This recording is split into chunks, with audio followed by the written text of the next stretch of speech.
네, 여러분 안녕하셨습니까? 이제 오전 10시가 돼서 저희가 준비한 일정 시작하겠습니다. 자, 21대 대통령을 뽑는 6.3 대통령 선거가 이제 34일 앞으로 다가왔습니다. 저희 관훈클럽이 준비한 대선 후보 토론회 그 첫 번째로 이준석 개혁신당 대선 후보를 모시고 토론해 보겠습니다. 저는 관훈클럽 72대 총무를 맡고 있는 김승연입니다. 지금 동아일보 논설위원으로 일하고 있습니다. 네, 대통령 직선제가 시작된 1987년 이후에 관훈클럽은 대선 토론이라는 기획을 통해 다양한 후보를 모시고 그 역사적 역할 그리고 정치에 필요한 기능을 해왔다고 생각합니다. 잘 알려진 대로입니다.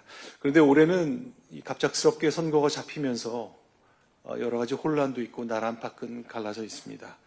오늘 이준석 후보 모시고 유권자들이 꼭 궁금해할 만한 내용 또 아셔야 할 만한 내용을 저희가 질문드리겠습니다. 앞으로 있을 관훈클럽 대선 후보 토론을 통해서 저희는 꼭 필요한 질문을 정중하게 드리겠습니다. 자, 오늘 모신 이준석 후보는 뭐 따로 설명이 필요 없는 분이시죠.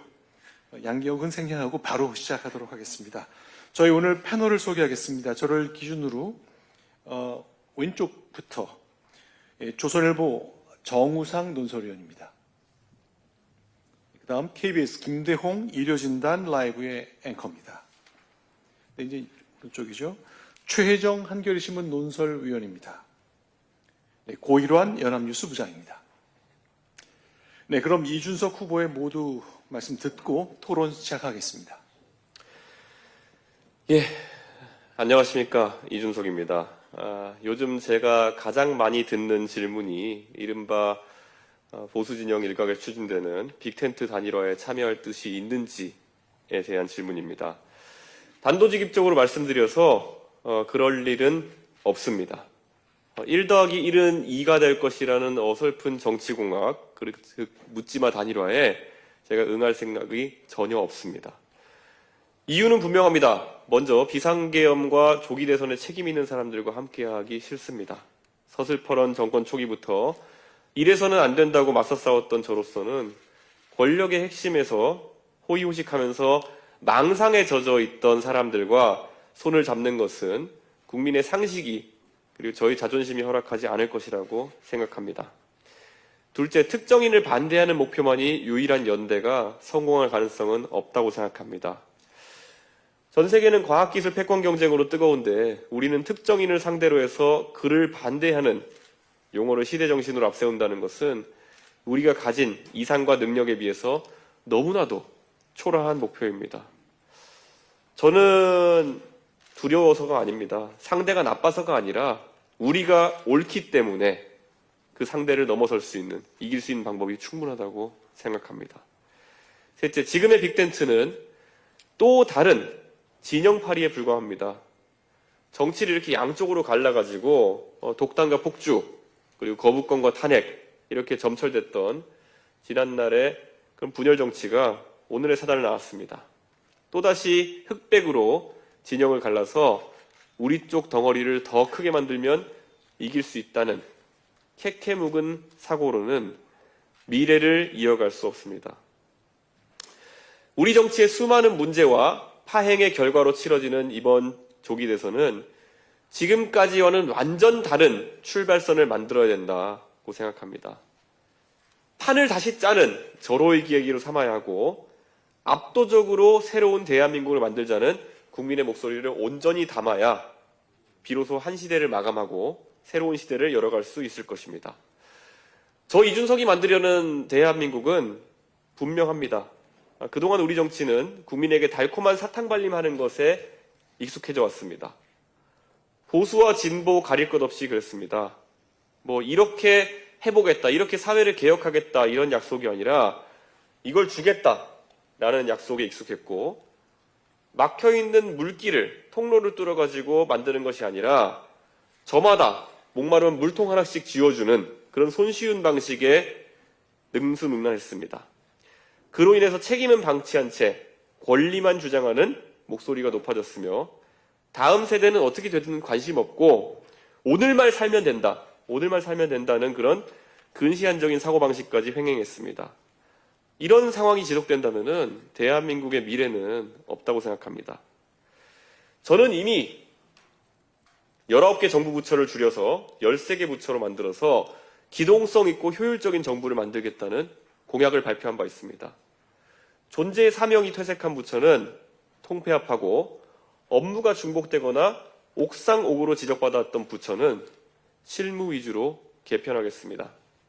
특정 분야를 의식해서 이름만 길게 열거형으로 늘어뜨려 놓은 부처 명칭도 직관적으로 축약하겠다는 방침 또한 내놓았습니다. 그리고 말로만 지방분권을 외치는 것이 아니라 권한과 책임을 부여해야 된다고 생각합니다. 법인세 30% 정도를 지방에게 주되 법인세와 최저임금을 지역마다 자율 결정하도록 함으로써 지방정치의 책임을 높이고 경쟁 가운데 지방이 성장할 수 있도록 하겠습니다. 말 그대로 압도적인 지방분권의 첫걸음입니다. 그리고 교육 분야에서는 공부하는 학교를 만들겠다고 했습니다. 공교육이 살아야 사교육에 부담이 없어지고 계층 이동의 사다리가 만들어질 수 있을 것입니다. 교사가 최근 교실에서 극단적인 선택을 하는 비극은 이제 끝내야 합니다. 교사 소송 국가 책임제, 허위 신고에 대한 무고죄 처벌 강화, 문제 학생에 대한 디텐션 제도 등 무너진 교권부터 바로 세워서 교육 현장이 정상을 회복할 수 있도록 하겠습니다. 최근에 개탄스러웠던 주 4일제를 주 4.5일제로 되받는 포퓰리즘 경쟁. 저쪽이 AI에 100조 원을 투자하겠다고 하니까 도박하듯이 이쪽에서는 200조를 투자하겠다는 무지성 숫자 노름. 나라 돈을 자기 호주머니 쌈짓돈처럼 흥청망청 풀어대는 낭비와 허영 또한 바로 잡겠습니다. 무너진 시장 경제 질서를 회복하고 원칙에 따라서 나라를 바로 세울 때입니다. 이 밖에도 많은 과제가 있습니다.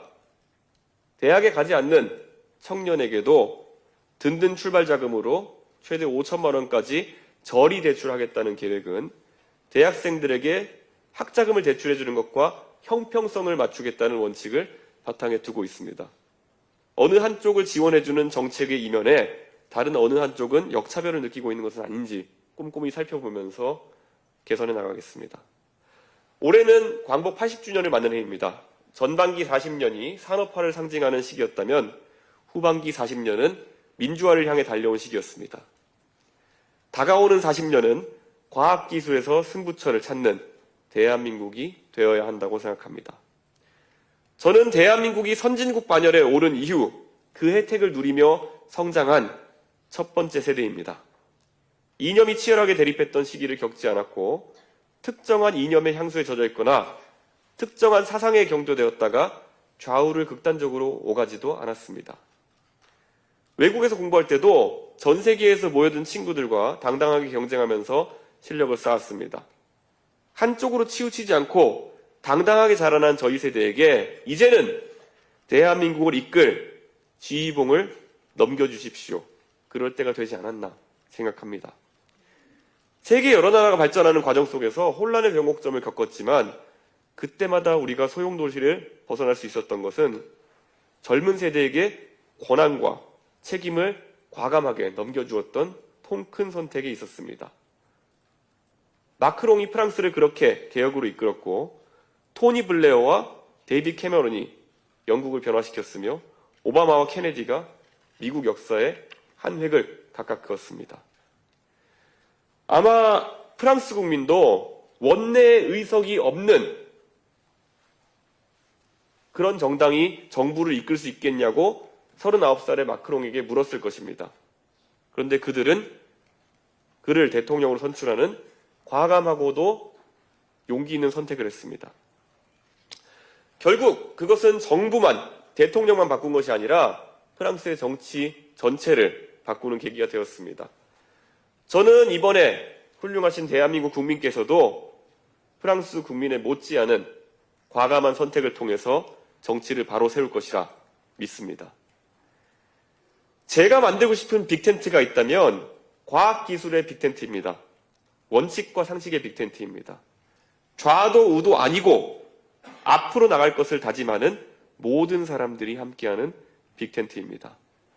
안철수 의원님이 보여주시는 융합적 사고, 홍준표 시장님의 경험과 추진력, 그리고 오세훈 시장님의 화합과 소통 능력이 함께하는 빅텐트를 만들고 싶습니다. 지금으로부터 23년 전입니다.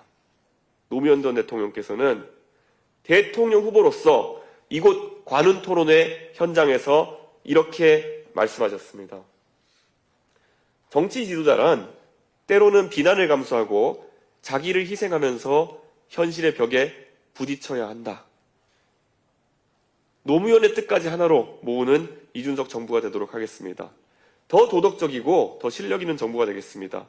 승리를 위해 정치인들끼리 급조한 빅텐트가 아니라 승리를 통해서 압도적인 협치를 만들어내는 빅텐트가 되겠습니다. 그리하여서 정권 교환이 아니라 정권 교체가 완성될 것입니다. 이준석을 선택하는 것, 그것이 바로 진짜 정권 교체입니다. 그리고 그것이 진짜 시대 교체입니다. 그리고 그것이 진짜 세대 교체입니다. 모두 이뤄내겠습니다. 감사합니다. 네, 힘있는 모두 말씀 잘 들었습니다. 그럼 바로 시작하겠습니다. 먼저 일요진단 라이브 앵커를 맡고 있는 KBS의 김대용 앵커부터 시작하겠습니다. 예, KBS 김대용입니다. 기조연설 잘 들었습니다. 이 후보께서는 민주당을 제외한 세력과의 단일화 반대 뜻을 그동안 이제 반복적이고 또 명확하게 해 오셨고요. 방금 전에 기조연설에서도 그 뜻을 다시 한번 밝힌 것 같습니다. 그런데요, 정치라는 게 결국 세력을 규합하고 또 상황에 따라서는 변신을 하는 게 또 정치가 아닌가 이런 생각도 듭니다. 그렇다면은 질문을 한번 이렇게 드려보겠습니다. 이런 상황, 또 이런 조건이 갖춰진다면 단일화를 할 수 있다. 이런 건 없습니까? 예, 좋은 질문 감사합니다. 제가 단일화라는 그 정치공학 자체에 반대하고 과거 제가 국민의힘 대표로 있을 때도 안철수 의원과의 단일화가 없이도 독자적으로 이기는 것이 중요하다라고 얘기했던 것은 이런 것이 국민에게 감동을 주지 못하기 때문입니다. 저는 공통분모를 찾아내는 것이 수월하다면은 그런 과정을 통해서 의견을 교환하고 뭔가 만들어 보려는 시도를 할 수 있겠지만 저는 애초에 지금의 계엄 및 탄핵 전국 속에서 어떤 세력도 제가 관심을 가질 만한 저와 일치성을 가진 세력이 없다라고 생각합니다. 그래서 굳이 대한민국의 미래를 고민하면서 의견을 나눠볼 수 있다라고 판단한 분들이 적어도 과학기술이나 미래에 대해서는 안철수 의원과 대화를 해볼 수 있다. 그리고 젊은 세대의 아젠다를 논의하는 것에 있어서는 홍준표 시장 정도가 논의가 가능하다 정도를 저는 지속적으로 이야기해왔습니다.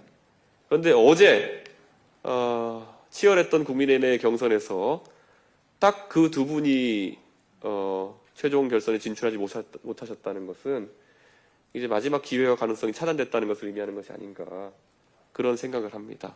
지금 저는 그리고 빅텐트나 이런 논의에 대해서 흥미를 느끼지 못하는 것은 그것이 결과적으로 이기는 결과를 낳지도 못할 것이라는 확신이 있습니다.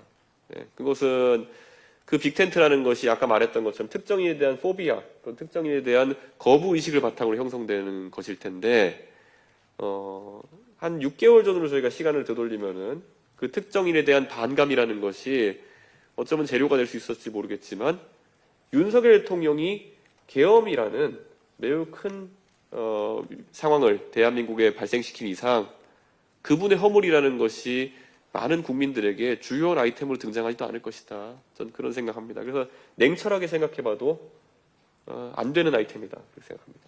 구현해서 그러면 질문을 드리겠는데요. 지금 말씀하신 것처럼 단일화에 응할 생각이 없다. 그리고 그 이유에 대해서 기조연설에서 아주 자세하게 세 가지 이유를 이제 들었고 좀 전에 이제 설명을 해주셨는데 하지만 일각에서는 이런 얘기도 합니다. 이 후보께서요 단일화 경선에 들어가면 이길 자신이 없어서 그런 거 아니냐? 어떻게 생각하십니까? 단일화 경선에 가면은 이길 수 없을지도 모릅니다. 그런데 저는 지금까지 제가 이길 수 없다고 생각하는 선거에도 많이 뛰어들었습니다. 어쩌면 2012년 박근혜 대통령을 돕겠다고 제가 정치에 들어온 이후에 보수의 하락기 속에서 저는 정치를 해왔기 때문에 제가 치러온 모든 당내 선거와 공직선거는 저에게 어려운 선거였습니다. 근데 제가 국민의힘에서 당대표 선거 나갔을 때는 저에게 그래도 그 정당을 제가 원하는 방향으로, 제가 옳다고 생각하는 방향으로 바꿔서 한번 정치를 바로 세워보겠다는 의지가 살아있었을 때고, 제가 결국에는 개혁신당을 창당해서 어려운 동탄선거에 뛰어들 때는 결국 제가 젊은 세대를 대표하는 정치인 중에 하나로서 윤석열 대통령 같은 무지막지한 그런 무단 통치자에게 꺾이지 않아야 된다라는 저의 의지가 있었기 때문이었습니다. 근데 지금 상황에서 제가 그런 빅텐트, 정서적으로도 공감하지 못하고 결국에는 그 모델로 이길 수도 없는 상황에 동참할 의사가 전혀 없는 것은 뭐 제가 들어가서 이길 자신도 있습니다, 저는. 예. 그런데 전혀 거기서 어떤 가치를 찾지 못하기 때문입니다. 저는 이제 보수 진영에 있어서 이런 시도를 하는 사람들 자체가 이제 고쳤음의 대상이 아니라 바꿔야 될 대상으로 저는 이제 인식하기 시작했습니다. 이제 더 이상 고쳐 쓰느라 시간을 허비하지 않겠습니다. 고쳐놔도 원상으로 돌아가더라고요. 그게 저의 지난 4년 동안에 제 꽃다운 30대를 넣어가면서 얻어낸 결론입니다. 이제는 새로운 씨앗을 뿌리겠습니다. 예. 네, 조선일보 정우사입니다. 이준석 후보께서는 이제 지난 총선 때 동탄에서의 3자 구도 필승론 이야기를 하고 있고요. 지금도 어쨌든 본인의 존재만으로 이재명 후보를 40% 지지율로 가둬 놓으면 3자 구도로 가도 내가 이길 수 있다라는 그런 주장을 하고 있습니다. 근데 현실적으로 보면 이준석 후보의 지지층 중 일부와 기존의 국민의힘을 포함한 보수층의 어떤 지지층이 겹치고요. 그렇게 될 경우에는 지금 여론조사상으로 나오는 것처럼 큰 변화가 없는 이상 안정적 3등으로 이렇게 지금 갈 수밖에 없는 흐름인데 이 3강 필승 구도가 그래서 좀 되게 좀 사리에 맞지 않는다라고 이렇게 주장을 하고 있어요. 그래서 결국 이준석에게 던지는 표는 사표가 아니냐 이런 비판도 있습니다. 거기에 대해서 어떻게 생각하십니까? 저는 아까 말씀드렸던 것처럼 어려운 선거를 계속 돌파해 왔습니다. 우리가 예전에 흔히 언론인들이 드는 사례로 나폴레옹이 이제 엘바섬에 상륙했을 때 파리에 접근해 갈 때마다 아주 분위기가 고조되어 가고 결국엔 역적에서 황제까지 등극하는 모습을 그런 역사 속에서 본 적이 있는데요. 제가 사실 동탄 선거를 뛸 때 처음 시작할 때 많은 사람들의 평가는 드디어 이준석이 정치를 끝내려고 하는구나, 돌을 던지려고 하는구나 이런 평가에서 도전이나 받겠냐. 그 다음에 이제 처음에 20%가 나오니까 이번에 뭔가 이상하다. 그리고 가면서 나중에는 승리까지 이제 가게 되었는데요. 저는 그때 동탄에 40일 만에 그걸 해냈습니다. 지금 온 미디어와 그리고 대한민국 이목이 집중될 이 대통령 선거에서는 그런 전환과 그런 변화가 더 빨리 일어날 수 있다. 그런 생각을 하고 있습니다. 그리고 저는 이 선거에서 보수와 진보 프레임, 탄핵 찬성과 반대 프레임이 장기간 지속되고 있는 것이 저의 눌림목이 존재하는 이유라고 생각합니다. 저는 이것이 선명한 과거와 미래의 대결로 가는 순간 그 눌림목이 해소되면서 제 지지율이 치고 올라갈 것이라고 확신합니다. 그리고 상식과 비상식의 구도가 또 형성되게 되면은 저는 제가 가열차게 비판해 왔지만은 이재명 후보의 경제에 대한 얕은 인식이라든지 이런 것들이 부각될 수 있는 기회가 될 것이다. 이미 테헤란로나 판교와 같은 IT 밸리에서는 이재명 대표의 젠비디아 구상 같은 것들, 뭐 엔비디아 같은 테크 자이언트를 본인이 만들겠다고 하는 주장이라든지 이런 것들에 대해서 조소를 보내고 있습니다. 저는 그런 것들이 아마 젊은 세대에서 광범위하게 이제 새로운 분위기를 만들어낼 것이다. 그런 확신을 가지고 있습니다. 예전의 역사 속에서 한니발이라는 로마의 아주 위협이 됐던 장군을 막기 위해 가지고 로마 사람들이 많은 장군을 내보냈다가 다 지고 나중에 결국 굉장히 어렸던 젊었던 스키피오라는 사람을 내보내 가지고 승리를 거둔 바가 있습니다. 근데 그가 처음에는 스페인 가서 싸우고 여기저기 전역에 싸울 때 이겼습니다. 근데 나중에 마지막에 가가지고 최종 한니발과의 일전을 벌이고 카르타고를 끝장내겠다고 이제 가겠다고 했을 때 원로원에서 많은 사람들이 네가 아직까지 20대고 30대고 이런 네가 할 수 있겠냐 이런 얘기를 합니다. 그때 스키피오가 연설을 이렇게 합니다.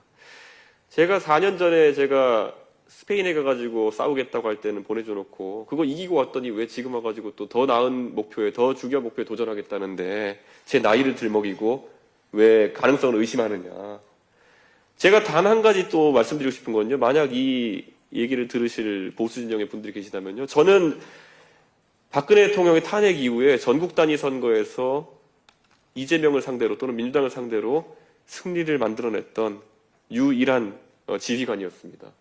제가 대통령 선거와 지방 선거의 압승을 이끌어내고 난 다음에 그리고 다른 사람은 그 선거에 해내지 못한 3자 구도에서의 수도권 당선을 만들어낸 다음에 이제 다음 목표에 도전하는데 저의 그런 의지나 아니면 돌파력, 그리고 선거를 치르는 능력, 그리고 대한민국을 향한 그런 애국심에 대해 가지고는 저는 한 번 더 믿어주셨으면 하는 그런 생각입니다.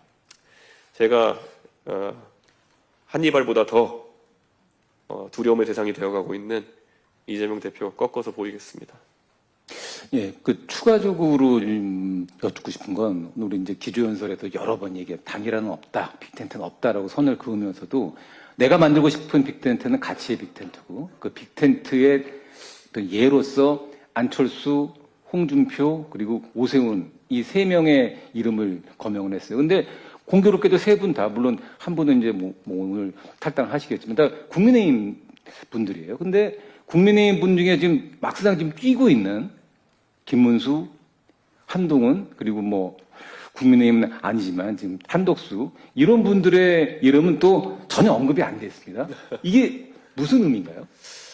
아무래도 저와 개인적인 친소 관계가 있는 분들은 제가 윤석열 대통령과의 관계 속에서는 사실 대한민국 국민 대부분이 저 포함해서 저분이 저럴 분일지 모르고 이제 협력 관계를 가져가다가 뒤통수 맞은 상황이라고 볼 수 있을 거거든요. 그러다 보니까 제가 잘 알지 못하고 의식적으로 저를 많이 견제해온 분들에 대해 가지고는 그 마음의 문을 열기가 어려운 것도 사실입니다.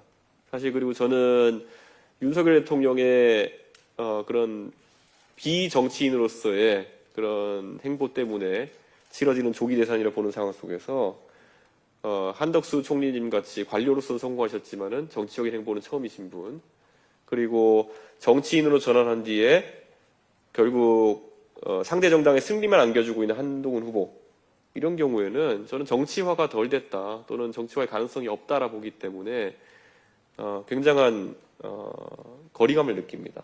그래서 아마 그런 면이 강조되는 측면이 있을 것입니다. 예. 지금까지는 저희가 이제 처음에 질문을 단일화, 삼자구도, 빅텐트 이런 구도와 관련된 질문을 드렸는데 좀 분위기를 바꿔서 정치인 이준석 개인의 초점을 맞춘 질문을 몇 가지 좀 더 드려보겠습니다. 정우성 의원. 예, 약간 이거는 불편한 질문일 수도 있겠지만, 아까 이제 윤석열 전 대통령에 대한 이야기도 있었지만, 이제 2022년도 대선 때 결국 이준석 후보는 윤석열 전 대통령을 만들기 위해서 가장 제일 앞장서 뛰었고요. 결국 윤석열 대통령을 당선을 시켰습니다. 그때 상황에 대한 어떤 좀 결국 윤석열 대통령이 이제 파면이 됐지만 그때 상황에 대한 어떤 도의적 책임, 정치적 책임 이런 거는 못 느끼시나요? 이제 저에게 그 부분에 대해서 도의적 책임을 이야기하시는 분들이 있을 때마다 저는 이렇게 얘기합니다. 사실 선거라는 것은 상대적인 측면이 있는 것이고 저는 그때나 지금이나 이재명 후보 같은 경우에는 도덕적인 면으로나 아니면 자질 면에서 대한민국의 지도자가 되면 안 된다고 생각합니다. 그렇기 때문에 저를 포함한 많은 국민들이 그 당시에 윤석열이라는 대안을 선택하는 그런 상황이 아니었나 이렇게 생각하고요.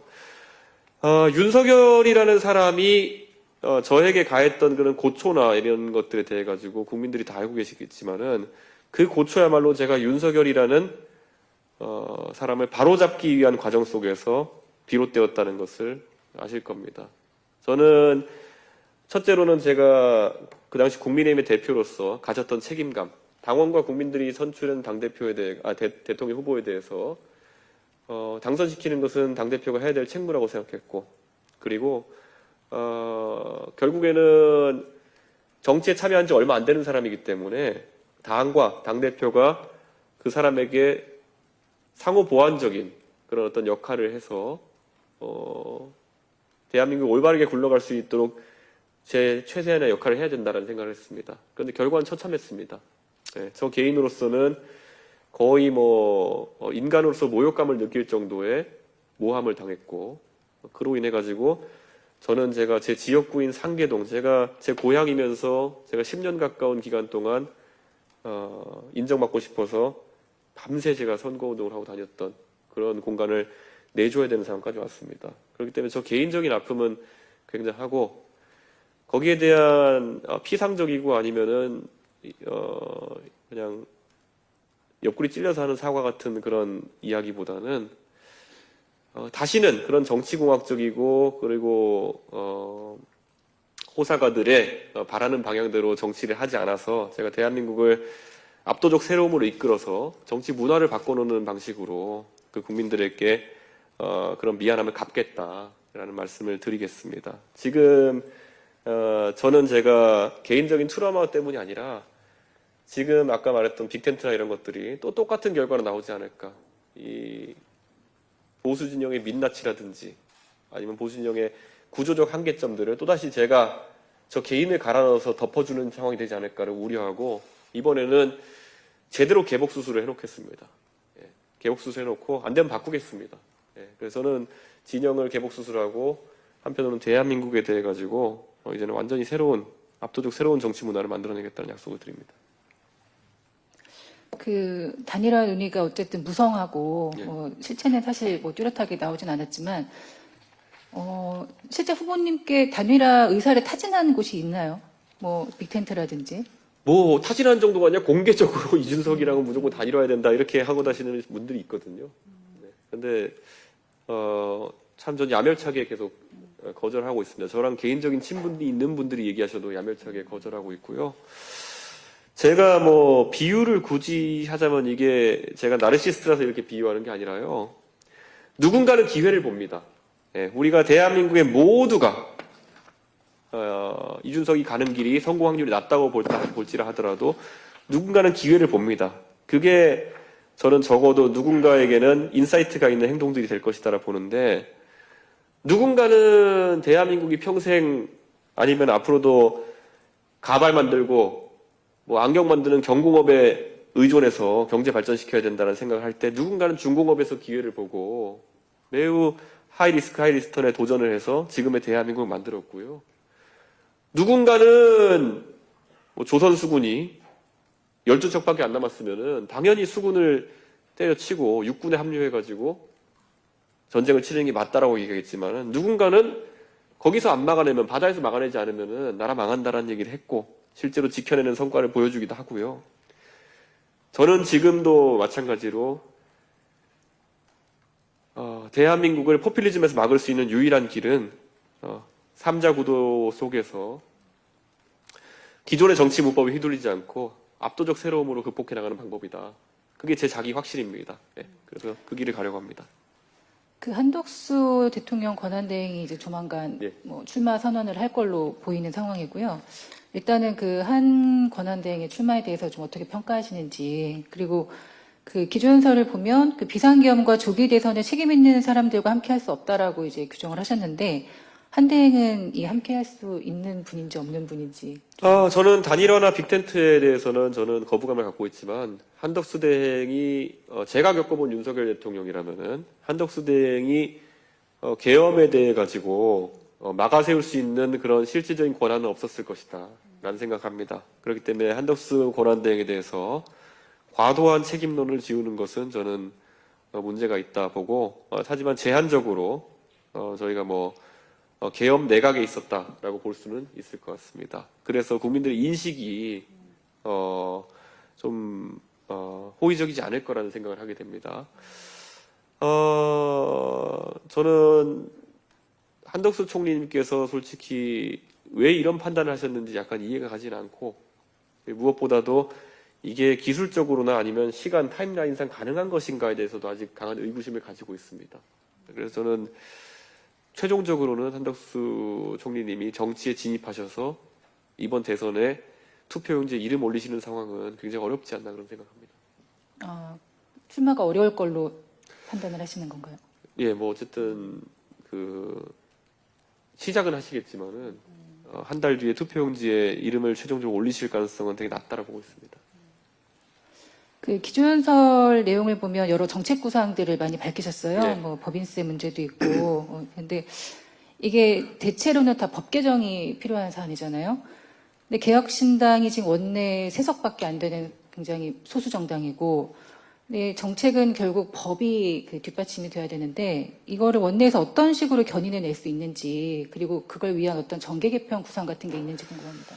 대한민국이 대통령제 국가이다 보니까 전 정계 개편은 저희 당선과 함께 국회 내에서 법안을 추진할 만큼의 충분한 의석이 모일 것이라는 확신을 합니다. 근데 그와 별개로 아까 제가 마크롱 모델을 말씀드렸던 것처럼 결국엔 대통령이 올바른 방향 또는 국민의 지지를 받는 방향으로 정책을 세우고 그것이 맞는 말인데도 불구하고 의회의 방해로 인해 가지고 추진되지 않는다면은 그 다음 선거에서 총선에서 마크롱에게 압도적인 의석을 안겨준 프랑스 국민들처럼 결국 총선에서 그것이 결과로 나타날 것이다 라는 생각합니다.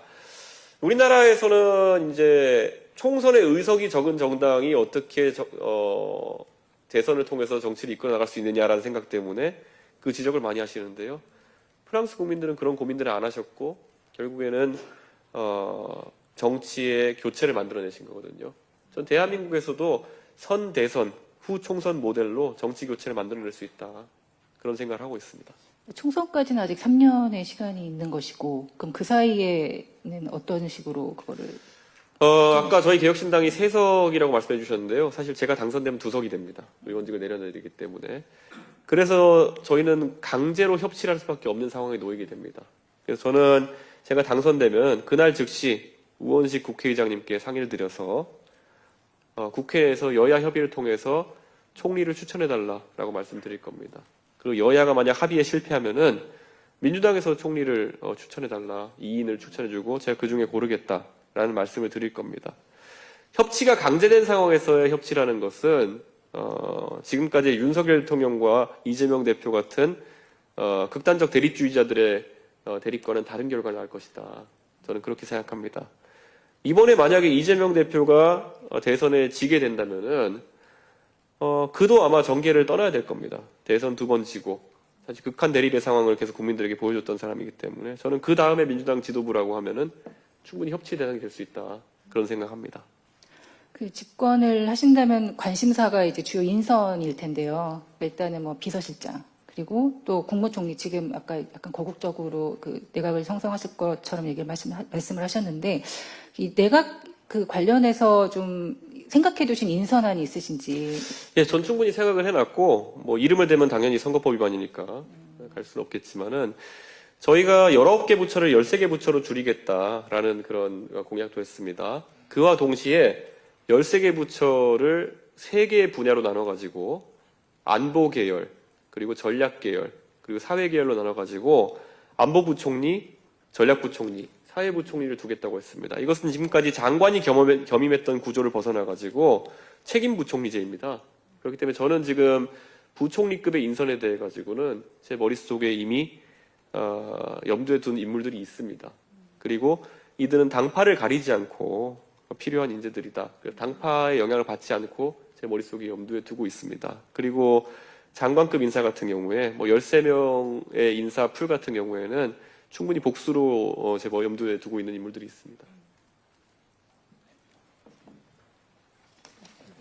네, 이제부터는 이제 이준석 정치 그 자체에 대해서 좀 네. 질문을 드려보고 싶습니다. 연합뉴스 고유란입니다. 이준석 후보는 20대 때인 2011년 새누리당 비상대책위원으로 이제 처음 정계에 입문하셨는데요. 그리고 이제 만 40대로 가장 젊은 대통령 후보가 됐습니다. 14년 가까이 정치를 하셨고 이제 대권 도전입니다. 이 후보가 생각하시는 정치란 무엇인지 이제 한 가지 뽑는다면 무엇일까요? 저는 정치란 제 스스로의 연구와 그리고 사람들과 소통을 통해서 지향점을 찾아내고 그 지향점으로 대한민국 국민들을 이끌어서 이 나라를 발전시키는 것이다. 이렇게 생각합니다. 그러기 위해서는 저에게 선명한 지향점이 존재해야 되고 그것을 만들기 위해서는 남들보다 열심히 학습하고 소통하고 연구하는 과정이 필요하다. 그렇게 생각합니다. 지금까지 대한민국 정치가 이 모양 이 꼴이 된 것은 저는 대한민국의 대부분의 정치인들이 아까 말했던 이끄는 역할, 즉 리더의 역할을 방기하고 다 팔로워의 정치를 했기 때문이다. 이런 생각을 합니다. 언제부턴가 여론조사 정치를 통해 가지고 여론이 원하는 방향으로 이끌려 다니는 정치가 횡행하게 되었습니다. 그 과정 속에서 이재명 후보와 같은 희대의 포퓰리스트들이 등장하게 되었고 그것이 미래 경쟁력을 갉아먹는다. 이런 생각을 하고 있습니다. 저는 이준석의 정치가 여러 면에서 주목도 받고 비판도 받지만 그 비판받는 부분의 대부분이 아마 이준석이 선명한 의견을 내기 때문일 것이다. 이렇게 생각합니다. 세상에서 제일 쉬운 것이 현학적으로 이야기하고 두리뭉실하게 얘기하는 걸 것입니다. 제가 그 화법을 몰라가지고 그렇게 하는 것이 아닙니다. 리더란, 지도자란 항상 방향성을 선명하게 그려줘야 된다. 그리고 그것에 대해서 정반합의 과정을 통해 가지고 저희가 뭐 약간의 방향 조정이 있을 수는 있겠지만은 뭔가 그래도 생산적인 정치가 돼야 되는데 저는 그게 정치라고 생각합니다. 네, 그러면 그 다른 정치인들하고 차별되는 이제 이준석 그 정치의 이제 경쟁력에 대해서 지금 네. 말씀해 주신 것 같은데요. 네. 그러면 이제 약점에 대해서도 지적이 있거든요. 네. 그래서 이제 특히 정치력 부재를 지적하는 목소리가 있습니다. 또 함께 이제 개혁신당에 합류했던 이제 전직 의원들은 지금 다 떠난 상태이시고요. 이낙연 의원, 뭐 조홍천 의원도 그렇고요. 물론 이제 소수당에서는 다반사로 일어나는 일입니다. 그런 정치인들의 이합집단이라는 게. 근데 그럼에도 불구하고 주변과 갈등이 잦다는 그런 지적이 있습니다. 어떻게 좀 설명하시죠? 이준석의 지도력이 문제가 되려면은 제가 국민의힘 대표를 하고 있던 시절에 국민의힘을 떠나거나 이런 사람들이 있어야 됐겠죠. 그런데 제가 국민의힘 대표를 하고 있는 동안에 적어도 정치인 중에 탈당을 선언한 사람은 제 기억이 나지 않습니다. 그리고 뭐 제가 봤을 때는 과거에 뭐 바른미래당 시절엔 보면은 유승민, 안철수 같은 우리가 기억하는 바른미래당의 지도자들도 많은 인사들의 탈당과 이탈을 경험했습니다. 안철수 의원은 국민의당을 창당했을 때 38석의 의석을 당선시켰지만은 바른미래당으로 이제 다시 재구성하는 과정 속에서 절반 가까이를 민주평화당으로 떠나보낸 그런 이력이 있습니다. 그러면서 본인의 주 지지층이었던 호남 지지층도 떠나보내는 그런 상황이 생겼죠. 유승민 의원도 33명 정도가 바른정당의 창당에 함께했으나 나중에는 9명, 7명까지 줄어드는 결과를 겪었죠. 저는 이분들이 인성에 문제가 있었다든지 아니면 지도력에 문제가 있었다는 생각을 하지는 않습니다. 그리고 지금 민주당에서 뭐 탈당하는 사람이 없다 해가지고 이재명 대표가 인성이나 아니면 지도력에 뭐 대단한 능력이 있다 보지도 않습니다. 결국 대한민국의 이런 정치 환경 속에서는 어쩔 수 없이 총선이나 대선을 앞두고 신규 창당에 합류했던 인물들이 빠져나가는 것이 일상다반사다 이렇게 생각합니다. 그래서 저는 지금 개혁신당이 그러면은 제가 재작년에 소위 상계동 갈비집 탈당 선언을 통해 탈당할 때 규모보다 불어났느냐 아니면 줄어들었냐를 말씀드리면은 제 느낌상으로 3-4배 이상 불어났습니다. 그렇기 때문에 이 3당 4당의 정치라고 하는 것은 사금을 채취하는 것과 비슷하다 봅니다. 우리가 강바닥에서 모래를 한 움큼 펴가지고 키질을 하다 보면은 가장 무겁고 가치 있는 것들이 남아가지고 사금이 되는 것이고 그걸 모아가지고 우리가 가치를 만들어내는 것인데 우리가 거꾸로 이 모델을 잘못 이해해가지고 사금 채취를 강바닥에 핀셋을 들고 가가지고 하나씩 뽑아서 사금을 채취하려고 하면은 그건 쉽지 않습니다. 그래서 저는 제 개인의 인사 철학과 또 비슷한데 많은 사람들이 개혁신당에 참여할 수 있도록 하고 누구든지 문호를 개방하고 여기에서 본인의 기회와 그런 어떤 발전 가능성을 찾는 사람들이 남아가지고 지금까지 조금씩 불어나는 그런 발전상을 저는 기대하고 있습니다. 네, 이제 말씀하신 게 이제 역시 국민의힘 시절에는 탈당하는 의원들도 없고 이제 대표 맡던 시절에는 리더십을 발휘하신 거는 사실이지만은 사실 수많은 또 갈등이 있었거든요. 그 갈등의 중심에 물론 공격당한 거에 대한 이제 반격도 있었지만은 이준석 대표의 주변에 그래서 갈등이 따라다닌다라는 평가도 있고요. 아까 이제 말씀하신 게 협치가 강제된 상황에서는 협치를 할 수 있다. 민주당 총리도 가능할 수 있다. 이렇게 말씀을 하셨는데, 근데 그럼에도 불구하고 향후 협치 대상과의 이견이 있을 경우 또 갈등이 있을 경우 그때도 대화와 타협이 가능할지 여기에 대한 의구심이 있거든요. 저는 대화와 타협이 이준석의 본질이기 때문에 많은 토론에 실제로 서슴없이 임한다 이렇게 볼 수 있을 것 같습니다. 제가 보수진영에서 정치를 했지만은 냉정하게 따지고 보면은 그 당시 사회에 굉장한 분열적 존재로 인식되었던 노무현 대통령 같은 경우에 오히려 토론을 하자, 계급장 내려놓고 이야기하자라는 말을 자주 하셨던 분으로 기억합니다. 저는 대한민국이 그 방향으로 탈권위와 소통의 문화로 조금 변해가야 된다라는 인식을 갖고 있습니다. 그리고 그 방향으로 바뀌길 기대하면서 제 스스로가 그 도전을 하고 있다고 생각합니다. 일례로 들어서 지금까지 정치권에서는 좀 타협과 대화가 어려운 대상이 있으면은 오히려 그들을 약간 꿔다놓은 보릿자루처럼 만들어주고 의례적인, 현학적이고 피상적인 대화만 하는 위치로 만들어버린 경우가 있습니다. 가장 대표적인 예가 전장현 같은 곳이겠죠. 솔직히 전장현이라 이런 단체를 대응하는 여의도의 방식이라 하면, 여의도 문법대로라면요, 제가 그냥 시원하게 하면 1년에 한두 번 정도 만나주고 내내 한 다음에 그 다음에 연락 끊는 겁니다. 그게 사회 갈등의 문제 해결 방식이냐라고 했을 때 저는 그게 아니라고 생각합니다. 그래서 저는 전장현의 박경석 대표 같은 분과 저는 생각이 다르지만은 종편 방송사에서 공개적으로 2시간 가까이 토론하기도 하면서 그분들의 주장이 오히려 대한민국에 알려질 기회를 만들었고, 저도 제가 거기에 반박할 기회를 만들었고, 그 토론의 결과 지금 한 3년 정도 지나가지고 전장현에 대한 국민적 인식도 많이 바뀌었고, 그분들이 무엇을 원하는지, 하지만 그분들이 하는 것 중에 무엇이 잘못되었는지가 또 노정되었거든요. 저는 계속 이런 것들은 수면 위로 끌어올려가지고 대화하는 방식으로 가야 된다. 저 솔직히 말하면 제가 뭐 교육이 부족했던 것도 아니고 완곡합법과 좋은 게 좋은 거지 하는 법은 제가 하려고 작정하면은 아마 대한민국에 제일 잘할 겁니다. 예. 피상적으로 현학적으로 말하고 둘러서 얘기하고 뭐 자기가 문학간 줄 아는 듯이 해가지고 뭐 벚꽃이 피면 뭐가 된다 이런 거 있잖아요. 저는 일을 해결하는 사람이 되고 싶고, 저는 대한민국을 바꾸고 싶은 사람이 되는 것이지, 저는 그런 어떤 현학적인 언어로 저희 인생을 낭비하고 대한민국의 소중한 시간을 낭비하고 싶지 않다. 그런 말씀 드리겠습니다. 그래서 앞으로도 논쟁적일 것이고, 저는 거기에 대한민국의 미래가 있다 이렇게 봅니다.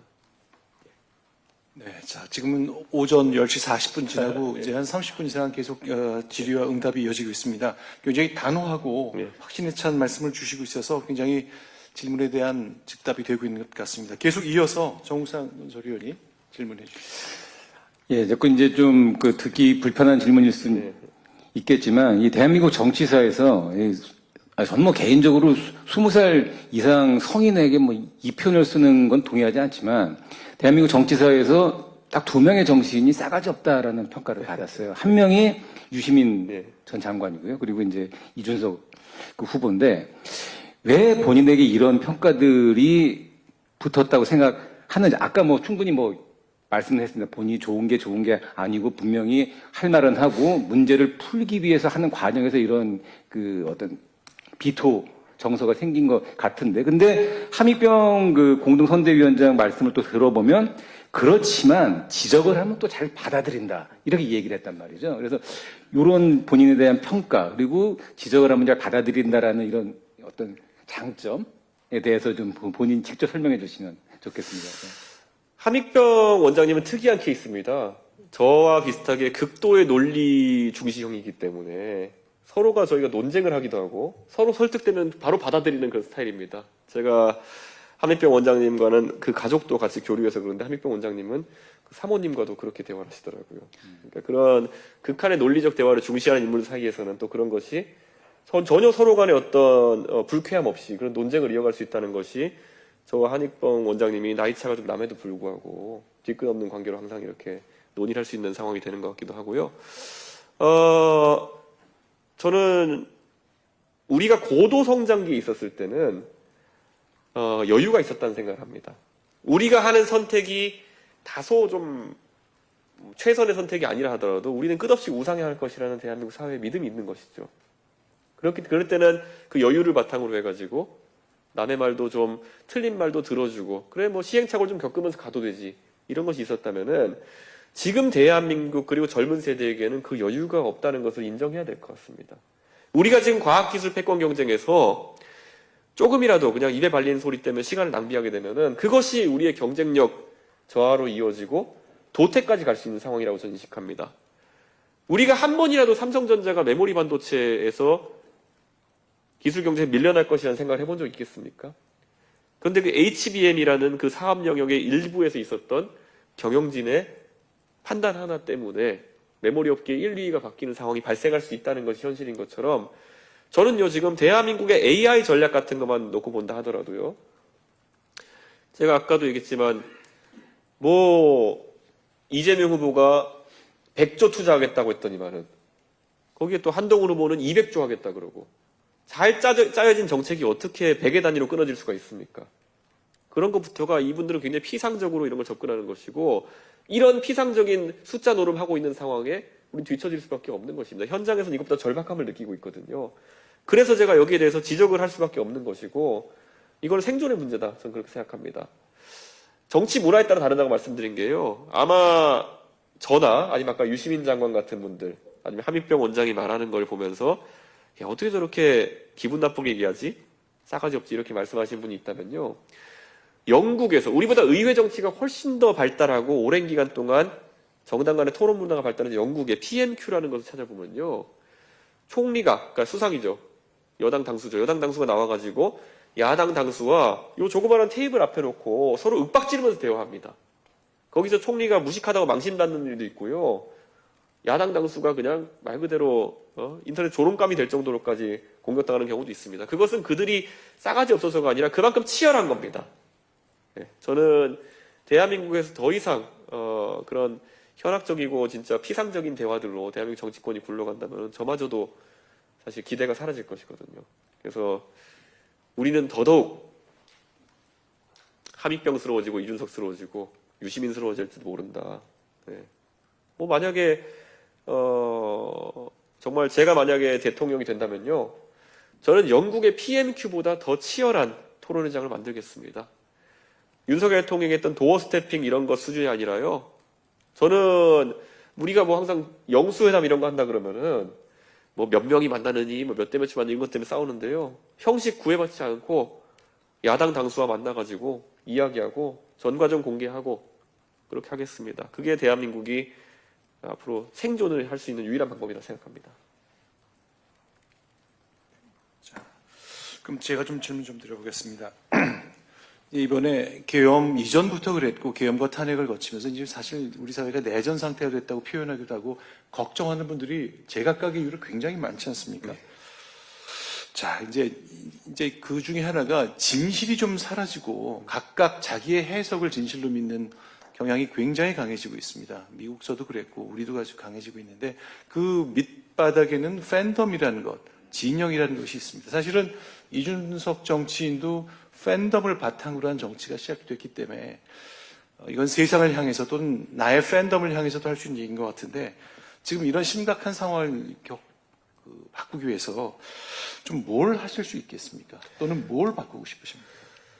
저는 대한민국에서 역사상 가장 큰 팬덤을 보유했던 정치인은 아마 전라도 전체를 팬덤으로 갖고 있었던 김대중 대통령이 아닐까 이렇게 생각합니다.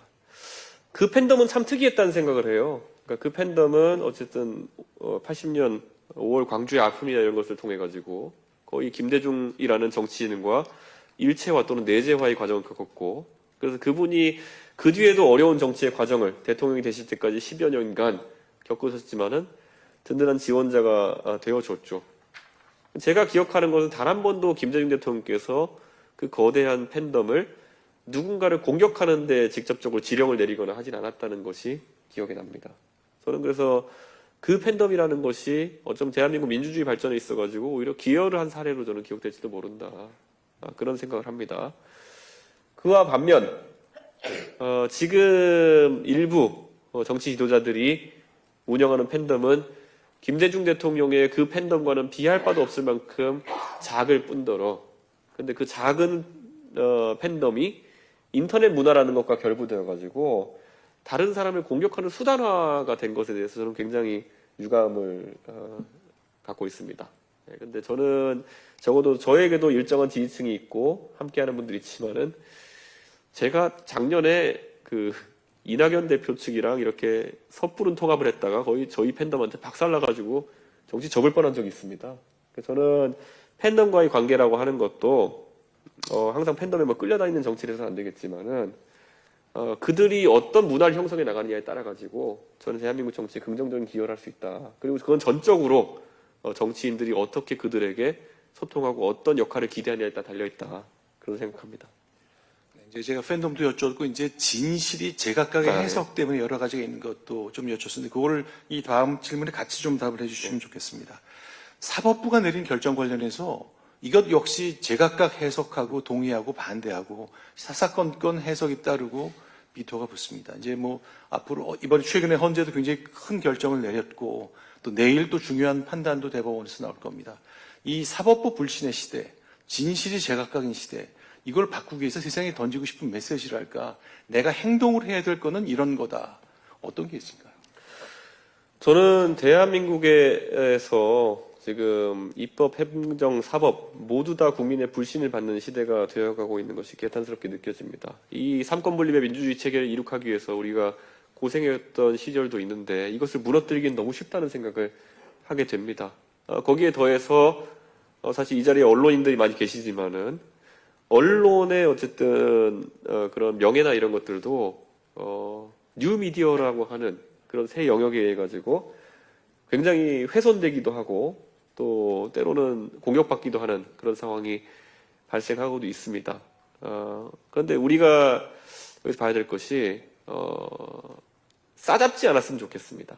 네, 우리가 보통 혐오나 이런 것들이 스테레오타이핑, 그러니까 싸잡아가지고 한 집단을 어떻게 평가하는 것에서부터 시작된다 하거든요. 우리가 흔히 말하는 뭐 사법부에서도 일부 판결에 대해 가지고 우리가 다소 우리 생각과 맞지 않는 판결이 나올 수 있다. 그랬을 때 너무 과장된 언어로 뭐 사법부가 통째로 넘어갔다라든지 이런 표현들을 쓰는 사람들이 있으면 그 극단주의자들은 좀 우리가 자제를 시켜야 되는 것이거든요.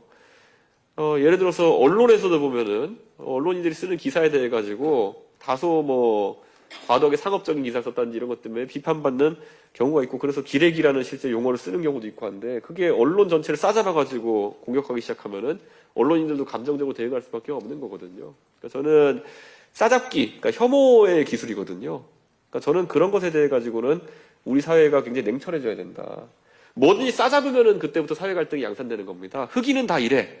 아니면 이슬람 신도는 다 이래. 이렇게 하는 순간부터 죽기 살기로 싸우는 거고 전라도 사람은 이래. 경상도 사람은 이래. 이대남은 이래. 저는 언론에서부터 이런 싸잡는 용어를 좀 피하셔야 되는 것이 아닌가 이런 생각을 하고 저는 대한민국 사회 지도층도 그런 용어를 쓰지 않으려고 하는 것이 옳지 않나. 저는 이번에 굉장히 저는 그 탄핵 국면에서 민주당에도 강하게 지적했던 게 내란 세력 이런 거 너무 과장된 용어 쓰지 마라. 내란 세력. 국민의힘을 지지하는 사람이면 내란 세력이냐. 아니면은 내각에 있으면 내란 세력이냐. 이렇게 쓰는 순간 그들이 결사항전할 수밖에 없다. 그게 얼마나 심각한 용어냐. 내란 세력이라는 용어가. 예전에 우리가 보면은 어느 누군가를 아니 뭐 통일에 대한 조금만 생각이 달라도 종북이라 낙인 찍어버리면 사실 종북이 얼마나 심각한 용어입니까? 반역자 아닙니까 사실상. 북한 체제를 옹호한다고 하는 것은. 친일은 얼마나 위험한 용어입니까? 친일 반민족 행위죠 아닙니까 원래 풀네임이. 그런데 이런 용어를 싸잡는 용어를 쓰기 시작하면서 극단적인 대립이 생겼다. 저는 그렇게 보고 있고요. 아까 진실에 대해서 얘기해 준 부분은요. 저는 언론사가 좀 더 용기를 냈으면 좋겠습니다. 아까 언론사가 비판을 받는다고 했지만은 사실은 그래도 언론의 팩트체크 기능이라든지 아니면 언론의 취재에 쏟는 이런 시간 이런 것들은 국민들이 존중하고 지켜보고 있습니다. 그런데 지난 부정선거 담론이나 이런 국면에서 언론은 제가 봤을 때 다소 비겁한 모습, 물론 정치인들도 비겁한 모습을 다소 보인 바가 있습니다. 제가 부정선거 담론을 꼭 집어서 얘기하자면요. 가장 비겁한 멘트가 이런 거죠. 부정선거는 없었지만은 일부 부실한 선거 관리의 측면이 있었다. 뭐 이런 거. 이거는 굉장히 저는 논조로서 이상한 논조입니다. 1000만 명 가까운 사람이 투표하는 선거에서 일부 뭐 종이가 뭐 예를 들어 접힘이나 아니면 뭐 이런 접착제가 묻어있다 이런 거를 가지고 이걸 부실한 선거 관리라고 지적하는 순간 저는 이거는 만약에 그 언론사의 선거를 위탁해도 그걸 제대로 하지 못할 거거든요. 근데 이런 게 오히려 그 부정선거론자들한테는 약간 면죄부처럼 돼버렸습니다. 그래서 봐라 어디 언론사 보니까 부실선거 맞다 그러더라. 네. 맞지? 내가 하는 말이 틀린 건 아니야. 그리고 그런 걸 가속화시키는데 때로는 언론사들이 조금 더 함익병 같고 이준석 같아져야 된다. 네, 저는 그런 생각합니다. 그럼 그 대목 관련해서 좀 예. 아주 간단한 질문입니다. 그러니까 이 서버를 건드리는 근본적인 부정선거는 없었지만 투표용지 뭐 인쇄나 이런 배포 과정에 일부 부실 관련이 있었다가 좀 비겁한 성격 규정이라고 말씀하셨을 텐데 네. 이 후보가 생각하는 성격 규정 그거는 뭡니까? 어떤 그 말씀? 선거 그 서버와 용지와 관련된 그 저는- 대체할 수 있는 표현. 저는 제가 공학도로서 저한테 만약에 그런 비슷한 것에 대해 가지고 의견을 내라 그러면은 저는 완벽한 보완책들을 만들어내면 된다. 그런 생각입니다. 원래 선거라는 거는 검증을 할 수 있는 것이 있어야 저희가 대조 검증을 할 수 있는 거거든요. 자, 그런데 지금 부정선거를 주장하시는 분들은 간단한 육하원칙을 뚫어내지 못하고 계세요. 제가 그분들 많이 만나서 토론도 하고 그랬는데 언제, 어디서, 누가 어떻게, 왜, 무엇을 뭐 어떻게 해서 부정선거를 하게 됐냐를 물어보면 이 중에 단 하나도 나오는 게 없어요. 그럼 보통 나오는 게 중국이 했다, 문재인이 했다. 어떻게 했냐, 그건 모른다. 뭐 이런 식으로 이제 흘러가게 되는 거거든요. 저는 형식 논리부터 우선 검증을 하고 들어가야 되는 부분이 있는 거고요. 여기에서 만약에 선거 시스템에 대해 가지고 들어가가지고 이런 조금씩 문제점이 있는 것들을 얘기한다고 한다면은 저는 그거 선관위의 반박 자료 같은 것들을 적극적으로 저는 언론에서 보도해야 될 의무가 어느 정도 있다. 이렇게 보고요. 실제로 저는 선관위 반박 자료에 상당한 논리적인 면이 있다고 좀 봤고요. 그 다음은 대안 제시입니다. 제가 컴퓨터공학도로서 만약 선거를 이렇게 완벽하게 설계한다면요. 오히려 전자투표를 하자고 할 겁니다. 지금 정당 내 선거에서는 전자투표 같은 것이 많이 활용됩니다. 지금 모바일 투표를 말하는 것이 아니라 가서 현장에서 누르면은 하나의 결과는 서버로 전송이 되고 종이에 인쇄돼가지고 보이는 저 투표용지가 투표함에 떨어지는 방식으로 그래서 두 개를 나중에 교차 검증해 볼 수 있는 그런 선거 시스템이 이미 선관위에 구현되어 있습니다.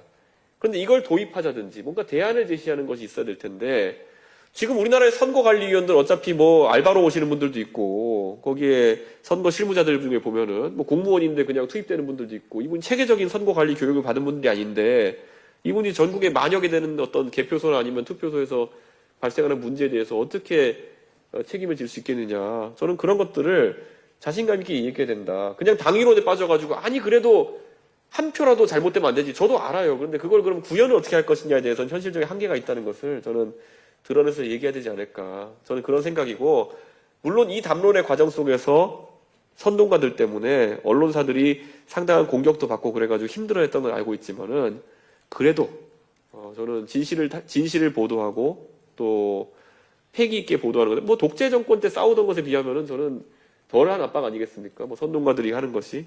예. 그러면 이제 제가 드렸던 질문은 예. 그러니까 서버를 건드린 근본적인 부정선거는 없었으나 관리부 용지 등의 관리 부실은 있었다는 언론의 성격 규정이 약간 좀 용감하지 못했다는 예. 거였고 제 질문은 그걸 대체할 수 있는 이준석 후보의 성격 규정은 뭐냐 이걸 좀 여쭙던 거죠. 저는 그냥 일반적인 1000만 명 단위의 선거에서 발생하는 네. 그냥 그런 뭐라 할까요? 오류 상황들이었다. 그리고 결국엔 대법원 판결을 통해 가지고 그러니까 제가 그냥 일례로만 말하자면은 뭐 배추님 투표지가 어떻게 됐다. 아니면 뭐 일장기 투표지가 어떻게 됐다. 그런데 그걸 나중에 대법원 판결을 통해서 보면은 오히려 일장기 투표지라고 그런 문제가 있는 투표지에 투표 결과를 분석해 보니 그 당시 문제를 제기했던 민경욱 의원의 투표가 훨씬 많았다. 그러면 선거 부정을 민경욱 의원이 주도했다는 거냐. 이런 논리적인 형식 논리적인 거로 후속 보도를 아주 세게 했어야 된다. 저는 그런 생각입니다. 알겠습니다. 자, 그럼 이제 그동안 쭉 몇 가지 이제 가장 요새 여론조사상 앞서가는 이재명 후보 관련된 말씀을 간간히 해주긴 하셨습니다만 이번 앞으로의 34일 동안의 선거 국면에 굉장히 관심 갖고 유권자들이 귀 기울일 만한 몇 가지 포인트 관련한 얘기를 좀 나눠보겠습니다. 먼저 김대용 앵커 좀 해주시죠. 지금 방금 말씀하신 것처럼 뭐 가장 강력한 후보 가운데 한 분, 그러면 이제 민주당의 이재명 후보가 될 수 있을 것 같고요. 근데 이재명 후보 관련된 정책 보면요. 약간 혼재되어 있는 메시지가 있는 것 같아요. 그거를 이제 이재명 후보의 설명을 들어보면은 이거는 탈이념이다. 좌도 우도 없는 거다. 그래서 기업 성장을 얘기하다가도 또 어떻게 보면은 상법 개정안이라든지 노란봉투법 같은 것들 또 통과시키기도 하고, 이게 유연성으로 보십니까? 아니면은 오락가락하는 걸로 보십니까? 철학의 부재 그리고 기초적인 교육의 부재, 저는 이렇게 생각합니다. 제가 좀 민감한 문제일 수도 있겠지만은 외신에 나가서도 제가 최근에 하는 말이, 트럼프 대통령이 관세 정책을 통해서 이렇게 우왕좌왕하는 것은 기초적인 철학의 부재 그리고 경제에 대한 명확한 이해 부재다. 사업가로서, 부동산 사업가로서 성공한 트럼프 대통령이 뭐 니보다 잘하겠지 이렇게 말한 분들이 있을 수 있겠지만요, 정책의 영역은 완전히 다르다. 저는 그런 생각합니다. 기업의 이윤을 내기 위해서 도전하던 시대의 트럼프 대통령과 지금 거시경제를 이끌어 나가야 되는 그 역할은 다르다 보기 때문에, 저는 자유무역과 국제적 분업을 포기하고 나서 미국에게 어떤 비전이 있는가. 미국은 실제적으로 지난 수십 년간 모든 제조업 기능을 해외 외주 줘왔습니다. 그런 상황 속에서 공산품의 대부분이 해외에서 생산되는 상황 속에서 거기에 대해서 관세를 100%씩 이렇게 때려버리는 선택을 하게 되면은 가장 복리후생에 타격을 입는 것은 트럼프를 찍었을 그런 상대적 저소득층이나 중서부의 그런 시민일 텐데 그게 유지될 수 있겠느냐. 그냥 그런 지적을 제가 동맹국 트럼프 대통령에게도 하는 것처럼, 이재명 대표는 제가 이렇게 말씀드릴게요. 그냥 먼저 그냥 아무거나 지르고 나서 그 다음에 갖다 붙이는 겁니다. 일반적인 패턴이 이래요. 이재명 대표가 할 줄 아는 건 매표니까 매표를 위해서 뭘 주겠습니다 먼저 얘기해요. 그 다음에 후속 질문이 들어오는 게 돈은 어디서 낼 건데, 그러면 희한한 자금 소스를 만들어냅니다. 지난 대통령 선거에서도 그랬어요. 이거 하겠습니다. 돈을 어떻게 댈래? 그러면은 거기서 제가 미처 그건 생각 못했네요. 이게 아니라 갖다 끌어내려고 하니까 뭐 기축통화국이 되면 됩니다. 뭐 이런 식 아닙니까? 기축통화국이 되면은 발권력이나 아니면 이런 국채 조달을 통해 가지고 할 수 있다. 그건 갖다 붙이는 거죠. 돈이 어디 있습니까? 이렇게 하는 질문에 대해서. 이번에도 이재명 대표가 여러 가지 뭐 기본 시리즈나 이런 것들을 본인이 내세우고 있으니까, 아니 그럼 돈은 어떻게 될 겁니까? 하니까 최근에 뭐 인터넷 타보니까 들어본 엔비디아라는 회사가 있는데, 그럼 우리도 엔비디아 같은 거 만들고 그 지분 30% 우리가 갖고 있으면은 배당으로 돈 땡겨가지고 세금을 없애고도 그런 걸 할 수 있다. 이런 표현을 정확히 씁니다. 근데 규모도 안 맞고요. 엔비디아가 어떤 회사인지도 모르는 거고, 일반적인 테크 자이언트가 성장주인지 배당주인지도 모르는 겁니다. 그런 어떤 세금을 대체할 만한 기업의 지분이라면은 배당주가 돼야 되는 것이거든요. 근데 성장주에 투자해가지고 계속 지분 팔면서 그러면은 국민들의 그런 세금을 대신 내주겠다는 것인지. 예전에 그런 것도 있어요. 아무 생각 없이 그 계양구 선거 나가고 이러면서 김포공항을 없애버리겠다. 그러니까 그 다음에 그럼 어떻게 됐습니까? 제가 그래 가가지고, 아니 김포공항을 없애면은 제주도에 있는 사람들은 관광업도 못하고 다 굶어 죽으란 얘기입니까? 그럼 앞부싸야 되거든요. 내가 생각이 짧았다. 김포공항을 없애버리겠다고 하면은 강서구나 아니면 양천구, 뭐 계양구 주민들은 좋아할지 모르겠지만은 제주도 분에 있는 분들은 다 망하겠구나라는 생각을 하고, 아이고 제가 생각이 짧았습니다. 그것에 대한 대책은 따로 마련해가지고 말씀드리겠습니다. 다른 공항 대체지 만들겠습니다. 뭐 이런 식으로 가는 게 정상적인 정치인인데, 뭐라 답했냐면요. 앞으로 비행기는 수직이 착륙하니까 걱정 없습니다. 이런 식으로 갔어요. 지금까지 보잉이나 에어버스 같은 민항기 회사에서 수직이 착륙용 민항기를 대규모로 만드는 그런 200석, 300석짜리 만드는 경우는 없습니다. 그렇기 때문에 저는 이재명 대표의 이런 아주, 우리가 바둑을 둘 때도 한 수 앞을 내다보고 그 돌을 놓는데, 그러니까 저 같은 사람 만나면 계속 그런 지적만 당하는 거예요. 뭐 말하는데 이건 어떻게 되는 거죠? 그러면은 미안합니다. 좀 다시 생각해 보겠습니다. 아니라 그냥 뜬금없는, 철학적으로도 경제학적으로도 말이 안 되는 얘기 계속 던지는 상황인데, 저는 이재명 대표의 그런 경제학이나 철학은 뭐 우리가 우왕좌왕이라 표현할 수도 없고요. 그냥 괴짜 경제학이다. 이렇게 얘기해야 될 것 같아요. 보통 영어로 프리코노믹스라고 이제 얘기하는데, 괴짜 경제학의 이재명이다. 이렇게 말씀드립니다. 네, 지금 이재명 후보의 그 경제학 관련한 그 입장에 대해서 좀 평가를 해주셨는데요. 저는 이제 그 외교 관련한 이재명 후보의 그 입장에 대해서 좀 여쭤보고 싶습니다. 이재명 후보가 최근에 한미동맹을 상당히 강조하고 있는데요. 근데 4개월 전에 국회 1차 탄핵소추문을 보면 이제 한미일 공조라는 뭐 기괴한 외교 뭐 이런 표현을 쓰셨어요. 근데 물론 이재명 대표의 표현은 아니지만, 하지만 이제 이재명 대표를 보면 이제 최근에 현대사에 대한 해석도 상당히 달라진 것처럼 보이고 그러는데 이것도 철학의 부재 때문인지 아니면 아까 말씀하신 그 생각과 다른 것을 또 선거를 앞두고 전략적으로 이렇게 말씀을 하시는 건지 어떻게 평가하십니까? 이분이 리더에 적합하지 않은 거죠. 제가 이분을 묘사할 때, 이분의 경제정책이나 여러 가지 역사에 대한 관점이라는 걸 보면은 항상 4차로쯤 된 대로에서 대한민국 국민들의 스펙트럼 넓습니다. 본인은 1차로에 서가지고 가장 왼쪽에 서 있는 사람이에요. 저는 이재명 대표가 아무리 지금 변신을 하려고 해도 이분은 맨 왼쪽 차선에 서 있는 분입니다. 그런데 그냥 오른쪽 깜빡이를 넣고 있어요. 자기가 오른쪽에 뭐 이렇게 전향할 것처럼. 정작 저는 확신합니다. 결국 나중에 이제 선거 끝나고 나면은 맨 왼쪽 차선에서 오른쪽 깜빡이 켜고 그냥 좌회전해서 왼쪽으로 갈 겁니다. 그러니까 이런 사람은 운전을 하면 안 되는 사람이거든요. 이분이 운전을 하면 안 되는 이유는 개인적으로 다른 이유도 있겠지만은 저는 이런 분들이 도로에 나가면은 진짜 대형 사고 내는 겁니다. 왜냐? 뒤에 따라오는 국민들도 위험하다고 생각하고요. 건너편 지켜보고 있는 다른 나라들도 이런 분을 맞닥뜨리면은 굉장히 놀랄 거예요. 저는 말 그대로 이분이 임기응변이 아니라 굉장히 실리적으로 그냥 이런 듣기 좋은 말 하는 형태로 진화하고 있는 것이 아닌가. 저는 그런 생각하고 이재명 대표가 한미동맹에 대해 가지고 과연 어떤 이해를 하고 있고 어떤 관점을 갖고 있는지 저는 굉장히 두렵습니다. 왜냐하면은 민주당의 대다수의 외교 쪽에 조언하시는 분들 같은 경우에는 한미동맹에 대해 지금까지 우려스러운 발언 아까 소개해 주신 것처럼 그런 것들을 보여주신 분도 있기 때문에 저는 지금도 왼쪽 깜빡이 계속 넣고 있다. 오른쪽 깜빡이 넣고 있으면서 왼쪽으로 갈 준비하고 있다 이런 생각입니다.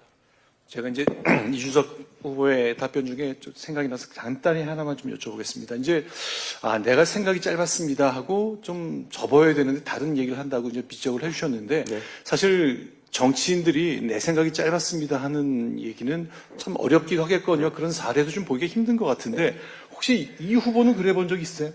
제가 며칠 전에 그래서 사실 이 대선이 참 황당하다 이런 생각이 들어서 누가 지금 나와 있는 후보 중에 나랑 제일 생각이 비슷하고 관점이 비슷할까 했더니 이공계 출신으로 탄핵에 찬성했고 계엄에 반대하는 용기 있는 모습 보여준 안철수 의원이 떠오르더라고요.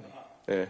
그 생각이 떠오르고 나니까 그럼 지금 와서 내가 인생의 중요한 지점에 서가지고 안철수 의원이랑 정말 내가 비슷한 사람이라는 걸 깨달았는데 내가 지금까지 한 바른미래당 때 저희가 약간 갈등이 있었던 뒤로 6년 가까운 시간 동안에 이 나랑 비슷한 생각을 가진 사람과 왜 내가 이렇게 갈등 관계를 가져왔는가 제가 굉장히 후회되더라고요. 그래서 제가 안철수 의원님을 응원하느라라는 식으로 제가 먼저 공개적으로 이야기했고 그때 채널에 의해서 안철수 의원님이 또 긍정적인 화답을 해주셔가지고 저는 안철수 의원님과 그때 판교에서 만났을 때 제가 그냥 큰 마음 먹고 안철수 의원님이랑 이렇게 늦게 만나가지고 대한민국의 중요한 문제를 논의하게 된 것은 전적으로 제 잘못인 것 같습니다라고 말씀드렸거든요. 근데 저도 자주 하는 그런 말 하지 말하고 나니까 속이 참 편하더라고요. 그래서 늦었다 생각하면서도 그 생각이 드는 순간 앞으로 그런 얘기를 많이 하려고 합니다. 알겠습니다. 네. 자, 이제 이재명 후보의 그 정책과 관련된 평가를 좀 들어봤고요. 이번엔 그 개인적인 얘기입니다. 이 명태균 씨 얘기인데 어차피 이제 과거 지향적인 일이기도 하지만 향후 몇 년간은 이준석 후보도 명태균 씨의 관계 관련해서는 뭐 좀 설명이 좀 필요한 대목이 있을 것 같고요. 명태균 씨하고의 관계를 좀 한마디로 얘기하면 어떻습니까? 명태균 씨와의 관계에 대해서 저는 처음부터 저 잘 아는 사람이에요. 그 사람 이렇게 얘기했어요. 네. 지난 대통령 선거 때 윤석열 후보가 정치를 하지 않던 인물이다 보니까 초기에 많은 사람들이 그 주변에 붙었죠. 그래서 지금 와서 소위 윤핵관이라고 불리는 의원들의 면면을 살펴보면은 최근에 돌아가신 장제원 의원도 계시지만 이분들이 사실 보수 정치에서 주류라고 불리긴 좀 어려운 분들이었습니다. 근데 그분들이 재빠르게 사실 윤석열 후보 주변에 포진하면서 또 주류가 되는 과정을 거치려고 했고요. 여의도 정치권에 있던 많은 컨설턴트나 아니면 많은 그런 소위 업자라고 불리는 분들 중에서도 윤석열 대통령 후보에게 접근하는 분들이 있었겠지만은 어떻게 또 창원에 있던 분이 올라와가지고 이렇게 접근해가지고 이분이 말하는 스타일이나 이런 것이 대통령이랑 좀 맞았나 봅니다. 그래서 되게 빠른 시간 내에 그 윤석열 후보의 신임을 얻더라고요. 그래서 윤석열 대통령이 가끔 청개구리 같다 이렇게 말씀드리는 경우가 있는 게 제가 뭐 하자 그러면 얼마나 격렬하게 반응하면서 안 하려고 했는지 잘 아실 겁니다. 제발 지하철에 가서 인사 좀 하면 안 됩니까? 그랬더니 그거 안 한다고 몸 비비꼬면서 이렇게 했던 분이 이 명태균 씨가 하는 조언 같은 건 굉장히 잘 듣더라고요. 그래가지고 그런 메신저의 역할을 명태균 씨가 상당히 많이 했던 적이 있습니다. 그런데 여기서 명쾌한 거는 지금 명태균이라는 사람에 대해 가지고 뭐 워낙 사회적으로 관심 많이 받던 스캔들이었기 때문에 이분이 뭐 여론조사를 뭐 어떻게 했니 이런 거 나오지만 전 처음부터 외과 수술적으로 얘기했거든요. 김건희 여사에 대해 공천 개입 이야기를 할 때 2024년 그러니까 7불사에서 만났다고 할 때 그분이 제시했던 그것만으로는 저는 이거는 완결성이 없다라고 제가 판단해가지고 이거는 뭐 폭로의 대상도 안 된다고 제가 얘기했다. 지금 실제로 그게 사실로 드러나고 있죠. 언론사에 보도했던 내용을 보면은 나도 김영선 도와주고 싶지 그런데 뭐 어쩔 수 없다는 식으로 얘기했다고 이게 어떻게 공천 개입일 수 있겠느냐 그런 것처럼 저는 지금까지 계속 저한테 그런 질의가 올 때 저는 있는 그대로 얘기를 하고 있거든요. 그래서 저는 지금까지 제가 뭐 말한 부분에 대해서 모순되거나 배치되는 것은 없을 것이다 그런 생각을 합니다. 제 질문은 이제 이준석 후보와 명태균 씨의 관계인데 윤석열 대통령과 명태균 씨 이걸 좀 더 많이 해주신 것 같고, 네. 근데 이제 최근에 보도 나온 거 보면 이 당대표 경선 때 당대표 선거 때부터 인연이 맺어져서 상당히 오랜 기간 카카오톡으로 문자로 상의하고 뭐 그런 장면이 나오는데, 그러니까 두 분 사이의 관계, 신뢰 이런 건 어떤지요? 이렇게 보시면 될 것 같아요. 저는 잘 아는 분이고 실제로 저랑 친분 관계에 있었으니까 이분이 창원에서 올라온 사실 그런 여론조사 업을 하는 업자류의 그 컨설턴트류의 사람인데 이분에게는 두 가지의 독립된 공간이 있었던 거예요. 뭐냐면은 그 전하 김종인 위원장이나 윤석열 대통령 같은 분들에게 이제 얘기를 하고 이럴 때는 여기는 그분이 레퍼런스를 얻기 위한 존재들이었던 것 같습니다. 내가 이런 사람들과 다니는 사람이야. 이 레퍼런스를 얻기 위해서 저희에게서 그래서 전하 김종인 위원장이나 윤석열 대통령에게는 뭐 금전적 요구라든지 아니면은 저희한테 무리한 요구라든지 아니면 뭐 이런 게 전혀 없었거든요. 그러니까 제가 그냥 단적으로 말하면 저한테 명태균 씨가 말을 놓은 적도 한 번도 없습니다. 네. 그래서 일부 언론에서 무슨 뭐 강혜경 씨의 말을 듣고 저한테 뭐 명태균 씨가 뭐 준서가 이렇게 제가 그래서 그런 얘기하는 분들한테 그 취재하는 언론인들한테 명태균 씨랑 저랑 대화하는 거 녹취 같은 거 들려준 적도 있어요. 깍듯이 저한테 얘기합니다. 그러니까 이 서울에 있는 사람들한테는 그런 레퍼런스를 찾는 사람들이었고 이분이 이제 원래 본인의 사업적 본거지인 창원에 가면은 여기서 이제 뭐 강혜경 씨라든지 뭐 얘기 나오는 김태우 씨 이런 사람들한테는 내가 서울에서 이런 사람이랑 얘기했어. 이런 걸 좀 과장해서 얘기한 측면이 있는 것 같습니다. 그래서 이분의 녹취 같은 것들이 이제 그 창원에 있는 사람들이랑 한 녹취들이 이렇게 나오지 않습니까? 그게 지금 우리 국민들이 실제로 느끼는 점과 실제와의 괴리인 겁니다. 그래가지고 굉장히 김종인 위원장도 약간 황당하다는 반응이고 저도 이제 보면은 제가 가장 많이 하는 반응이 뭐냐면은 저는 강혜경 씨를 몰라요. 저는 강혜경 씨랑 얘기해 본 적도 없어요. 근데 강혜경 씨는 저를 되게 잘하는 것처럼 이제 막 여기저기 인터뷰하고 이러는데 이 보도들에 있어서 제가 처음부터 아쉬웠던 건 뭐냐면요. 보도에 보통 우리가 크로스 체크라고 하죠. 크로스 체크를 보통 어떻게 했냐면은 강혜경 씨가 먼저 어디 가서 제보한 내용을 강혜경 씨와 명태균 씨의 대화를 통해서 크로스 체크합니다. 근데 강혜경 씨는 전화 아니면 서울에 있는 사람들 본 적이 없기 때문에 강혜경 씨가 아는 모든 내용은 명태균 씨가 그 사람한테 전달했을 내용이거든요.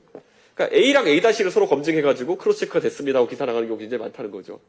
그러니까 크로스 체크라는 거는 예를 들어 김종인 위원장과 명태균 씨 사이에 있었던 일이라면은 김종인 위원장 측 사람과 명태균 씨 측 사람 간에 이건 내용이 검증돼서 보도가 돼야 되는데 김종인 위원장이랑 이런 일을 했다라고 하는 것을 명태균 씨가 강혜경 씨한테 얘기해주면은 그 명태균 씨의 얘기와 강혜경 씨 얘기를 서로 크로스 체크해가지고 보도 나가는 양태가 있는데 저는 그런 것들이 좀 초기에 경과식 보도가 좀 있지 않았나 그런 생각을 합니다. 뭐 길게 할 얘기는 아니니까 그냥 예. 한 가지만 아주 간단히 정리하고 예. 명태균 얘기는 마무리 짓겠습니다. 사진을 공개했는데 새벽 4시에 홍매화를 어느 산속 절에서 심는 장면이 나왔는데 주지수님이 보냈다고 설명하셨는데 또 본인은 아니라고 했다는 기사까지 나오고 그래서 네. 그 나무 안심을 수도 있었을 것 같은데 왜 굳이 새벽 4시에 식수를 하셨을까요? 홍매화라는 게요, 그 주술적인 의미가 뭔지를 차라리 어떤 분이 말해주셨으면 좋겠는 게 이게 굉장히 유교적인 꽃입니다. 이 보통 장원급제 하면 이게 어사화하는 게 매화거든요. 그래서 제가 아는 선에서는 뭐 주술적인 의미가 있고 이런 꽃은 아니라고 알고 있고요. 그 화엄사나 이런 데 가보신 분도 알겠지만은 지리산 자락에 홍매화 축제 같은 것도 많이 하고 합니다. 그래가지고 그 지역에서는 그걸 계속 심고 있었던 것이고, 이게 어떻게 된 거냐면은, 저희랑 같이 그곳에 갔던, 개혁신당에도 나중에 참여했던, 김범준이라는 분이, 본인이 심으려고 이제 그 홍매화, 묘목을 몇만 원인가 주고 사왔습니다. 예, 그런데 그것을 이제, 갔더니만 주지스님이, 저기다 심으면 된다라고 해가지고, 저희는 그때 새벽 4시에 심은 것 자체가 제가 그 전날 오후 9시에 서울의 일정을 마치고 카니발을 타고 제가 새벽 1시에 거기 지리산 자락에 도착해가지고 그 김영선 의원이 뭐 제보할 게 있다 그래서 제가 듣고 저희 운전해서 갔던 저희 당직자가 좀 휴식을 취하고 새벽 4시에 올라오는 거였기 때문에 새벽 4시인 것이고, 새벽 4시에 저희가 떠날 때 그 묘목을 준비했던 김범준 실장이라는 분이 그 주지스님에게 그 얘기를 들어가지고 그 특정한 건물 앞에 그 땅을 파고 이제 준비하고 있었거든요. 그래서 그냥 심고 가라 그래가지고 딱히 안 심을 이유도 없어서 그냥 심고 온 것이지, 저는 사실 그것에 대해 가지고 여러 가지 의미를 부여하시는 분들이 있는데 사실 실제로 무슨 의미인지를 저도 모르기 때문에 좀 알려주셨으면 좋겠습니다. 네, 이 정도로 하겠습니다. 예. 네, 지금 시각이 이제 오전 11시 14분입니다. 저희 관훈 토론 뒷부분에는 여기 장내에 계신 관훈 클럽 회원님들의 질문도 취합해서 저희가 정리를 해보겠습니다. 몇 분이 지금 보내주시긴 했는데 또 추가로 해주시면 저희가 마무리할 때 소개해드리겠습니다. 자, 그러면 안보 정책 관련 얘기를 조금만 더 해볼까요? 네. 네, 작년에 공개한 그 개혁신당 10대 정책을 보면은 이제 한미동맹 강화를 목표로 제시했습니다. 근데 지금 미국이 너무 달라졌습니다. 아시는 것처럼 그 트럼프 행정부 출범 후에는 지금 미국이 동맹보다는 미국 우선주의 또 고립주의 성향이 굉장히 뚜렷한 그런 양상을 보이고 있는데요. 이 트럼프 행정부 만약 이제 대통령이 되신다면은 3년 정도 이제 그 임기가 겹치는데 이 트럼프 행정부를 상대로 어떻게 한미 동맹 강화라는 목표를 달성할 수 있을지 좀 보관이 있다면 설명해 주시기 바랍니다. 이래서 저는 미국에서 살아본 경험이라는 것이 굉장히 중요하다라는 생각을 합니다. 제가 미국에서 살아보면서 느꼈던 바로는 과거에는 중동 정책에 밀려가지고 대아시아 정책 또는 대한국 정책이라고 하는 것이 미국의 엘리트들의 관심을 못 받았습니다.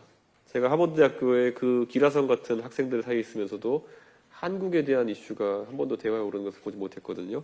한국의 위상이 그때보다 많이 올라가긴 했지만은 지금도 대중국 외교의 종속 변수 정도로 취급되고 있는 것이 지금 대한민국 외교의 이제 현실입니다. 그렇기 때문에 그것에 대해서 우리의 위치가 사실 미국 국민들에게도 명확하지가 않습니다. 네, 그래서 가끔 영화 같은 데 보면 이제 노스냐 사우스냐 이렇게 이제 물어보는 것들이 희화화의 밈으로 등장하기도 하고. 근데 그래서 저는 윤석열 대통령 식의 외교라는 것이 한미 동맹을 강화하겠다는 취지였지만은 굉장히 그것도 수박 겉핥기 같았다는 생각이 드는 겁니다. 일례로 윤석열 대통령이 가서 의회 연설 같은 거 할 때 저는 굉장한 기회였다 생각하거든요. 의회 연설이면 미국의 의사결정자들이 사실 한국에 대해 관점을 갖게 되는 계기일 텐데 거기서 사실 할 수 있는 가장 안 좋은 선택이 한국 전쟁 때 우리 도와주셔서 감사합니다. 우리는 잊지 않고 있습니다. 땡큐 베리머치 이거 하고 나오는 것인데 그걸 했어요. 예. 한국은 지금까지 수십 년간 미국의 안보적 이익에 동참해가지고 우리도 많은 희생과 그리고 고생을 겪어왔습니다. 베트남 전부터 시작해가지고 걸프전 때도 우리가 일정한 역할을 했고 테러와의 전쟁, 아프가니스탄 전쟁, 우크라이나 전쟁에서 우리가 일정한 역할을 하고 있는데 그런 것들을 사실 미국의 의원들도 몰라요. 근데 그런 것들을 통해 가지고 저는 한국의 위상을 제고하는 것이 굉장히 중요하다라는 생각을 하고 거기에 대한 외교적 노력을 굉장히 드리겠습니다. 저는 미국에서 방문하는 의원들이나 이런 사람들에 대해서도 제가 대통령이 된다면은 정말 하나하나 살갑게 대하면서 그런 분들 인식을 좀 강화하겠다라는 말씀을 드리고요. 미국의 변화된 어떤 그런 상황에 대해 가지고 한국도 맞춰갈 필요가 있다. 아까 제가 트럼프의 관세 정책은 성공할 수가 없다라는 말씀을 드렸잖아요. 유럽과 미국의 관계도 상당히 오래됐는데 트럼프가 유럽에 대해 가지고 그런 어떤 나토의 역할을 축소하려 한다 이럴 때 유럽이 공동 대응을 시작하고 있습니다. 캐나다와 멕시코는 사실 미국과 틀어질 수가 없는 나라인데 지금 상황에서 캐나다 같은 경우에 굉장히 센 어조의 이제 발언들을 하기 시작하거든요. 저는 대한민국도 냉정하게 말하면은 그런 어떤 상황에 맞는 태도 변화가 필요하다라는 생각을 합니다. 그래서 저는 트럼프 행정부에게 할 말은 하는 외교를 좀 하게 되는 것이 아닌가. 그것이 한미 관계의 변화이다. 그런 생각을 합니다.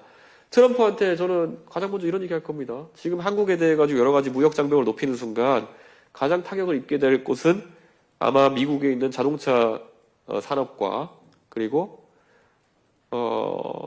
전자산업, AI 관련 산업일 것이다.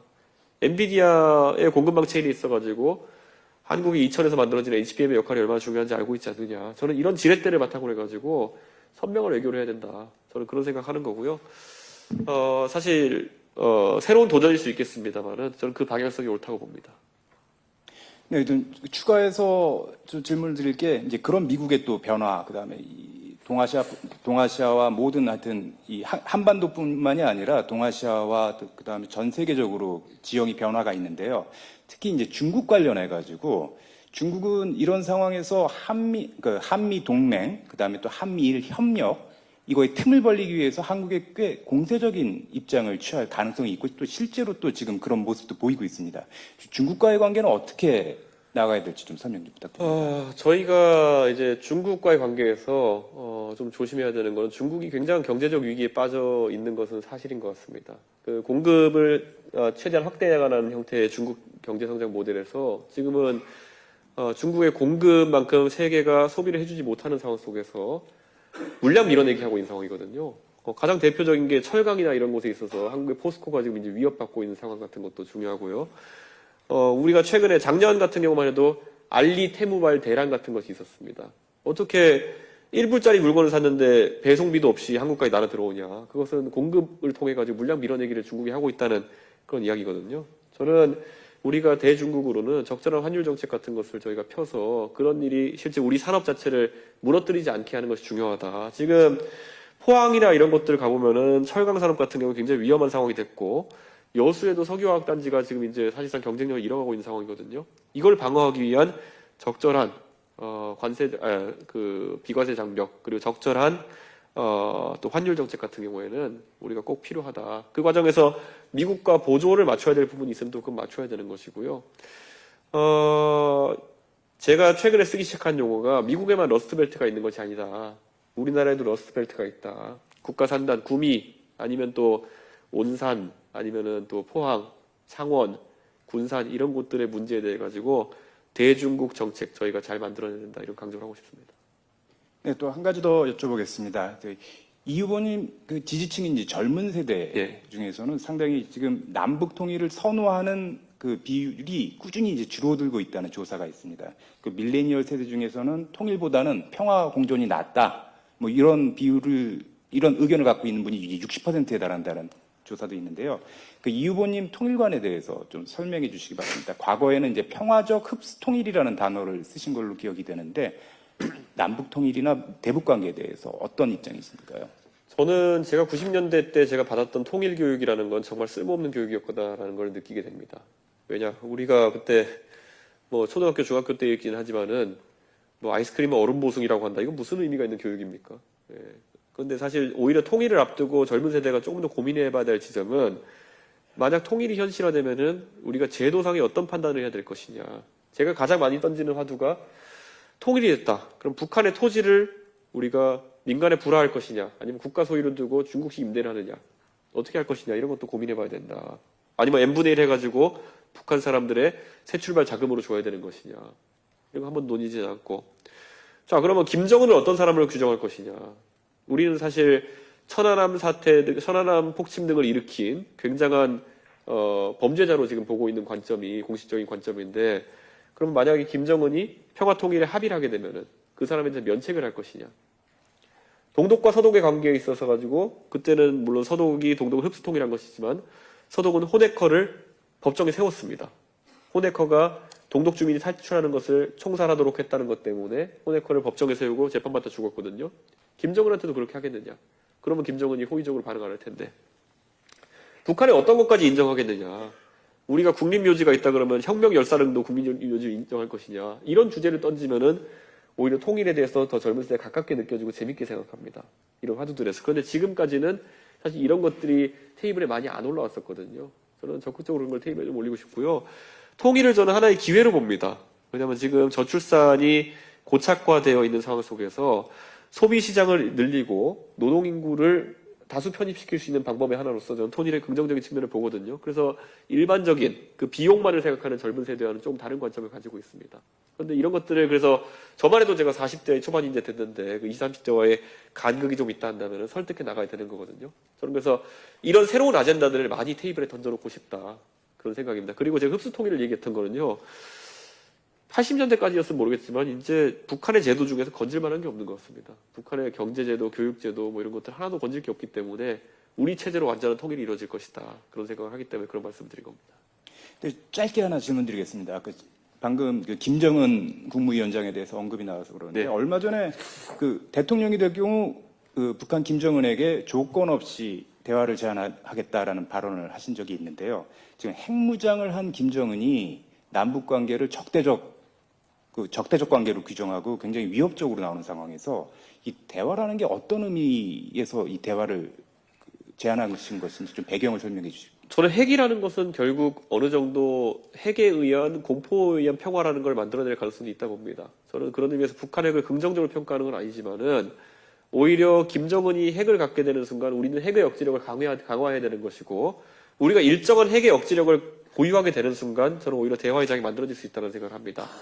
예를 들어서 지금 그래서 윤석열 정부 때부터 우리가 노력했던 것이 지금 북한의 핵 투발 수단 중에서 대부분의 것들은 우리가 뭐 킬체인이라든지 아니면 요격 수단을 통해 가지고 막아낼 수 있다 생각하는데 딱 하나 지금 우리가 우려하는 것은 동해안을 통해서 북한의 SLBM에 탑수된 만약에 핵탄두가 밑으로 남해안으로 내려왔을 때 뒤에서 쏘면 우리가 어떻게 하느냐. 레이더는 전부 다 북쪽을 향하고 있는데 그래서 우리가 거기에 대해서 막아내기 위해서는 호주가 하는 것처럼 그 핵 추진 잠수함을 획득해가지고 그 북한 SLBM 탑재 잠수함에 대한 상시 감시 체계를 만들어야 된다. 요 정도의 핵 저지력만 완성된다고 한다면은 저는 우리가 충분히 북한과의 협상에 나설 수 있는 상황이고 그 과정 속에서 저는 김정은이라는 사람을 사실 우리가 얼마나 세밀하게 이렇게 파악하고 있냐에 대해서 저는 아직까지 좀 부족한 부분이 있다고 생각하거든요. 저는 김정은이랑 뭐 일부 정보에 따르면 나이차가 1살이고 나이차가 2살이고 이런 얘기가 있는데요. 비슷한 연령대 그리고 김정은도 스위스에서 서구적인 교육을 받았던 사람으로서 어느 정도 다른 지점을 찾을 수 있는 부분이 있다. 그리고 김정은도 지금까지 뭐 자기랑 20살 가까이 나이 차이 나는 지도자들을 만나서 얘기할 때랑 저를 만났을 때 느낌은 좀 다를 수 있다. 그런 생각을 하고 있습니다. 그래서 저는 오히려 핵의 힘의 균형이나 이런 쪽 속에서 뭐 외교의 다른 장르들이 싹 텄던 것처럼 고르바초프의 헤링무드라든지 아니면 뭐 핑퐁 외교라든지 이런 것들이 싹 텄던 것처럼 새로운 전기가 마련될 수 있는 것이 바로 이준석 정부에서의 가능성이다 이렇게 봅니다. 외교안보 질문 관련해서 지금 플로우에서 질문이 있어서 마침 이 기회에 소개를 좀 드리겠습니다.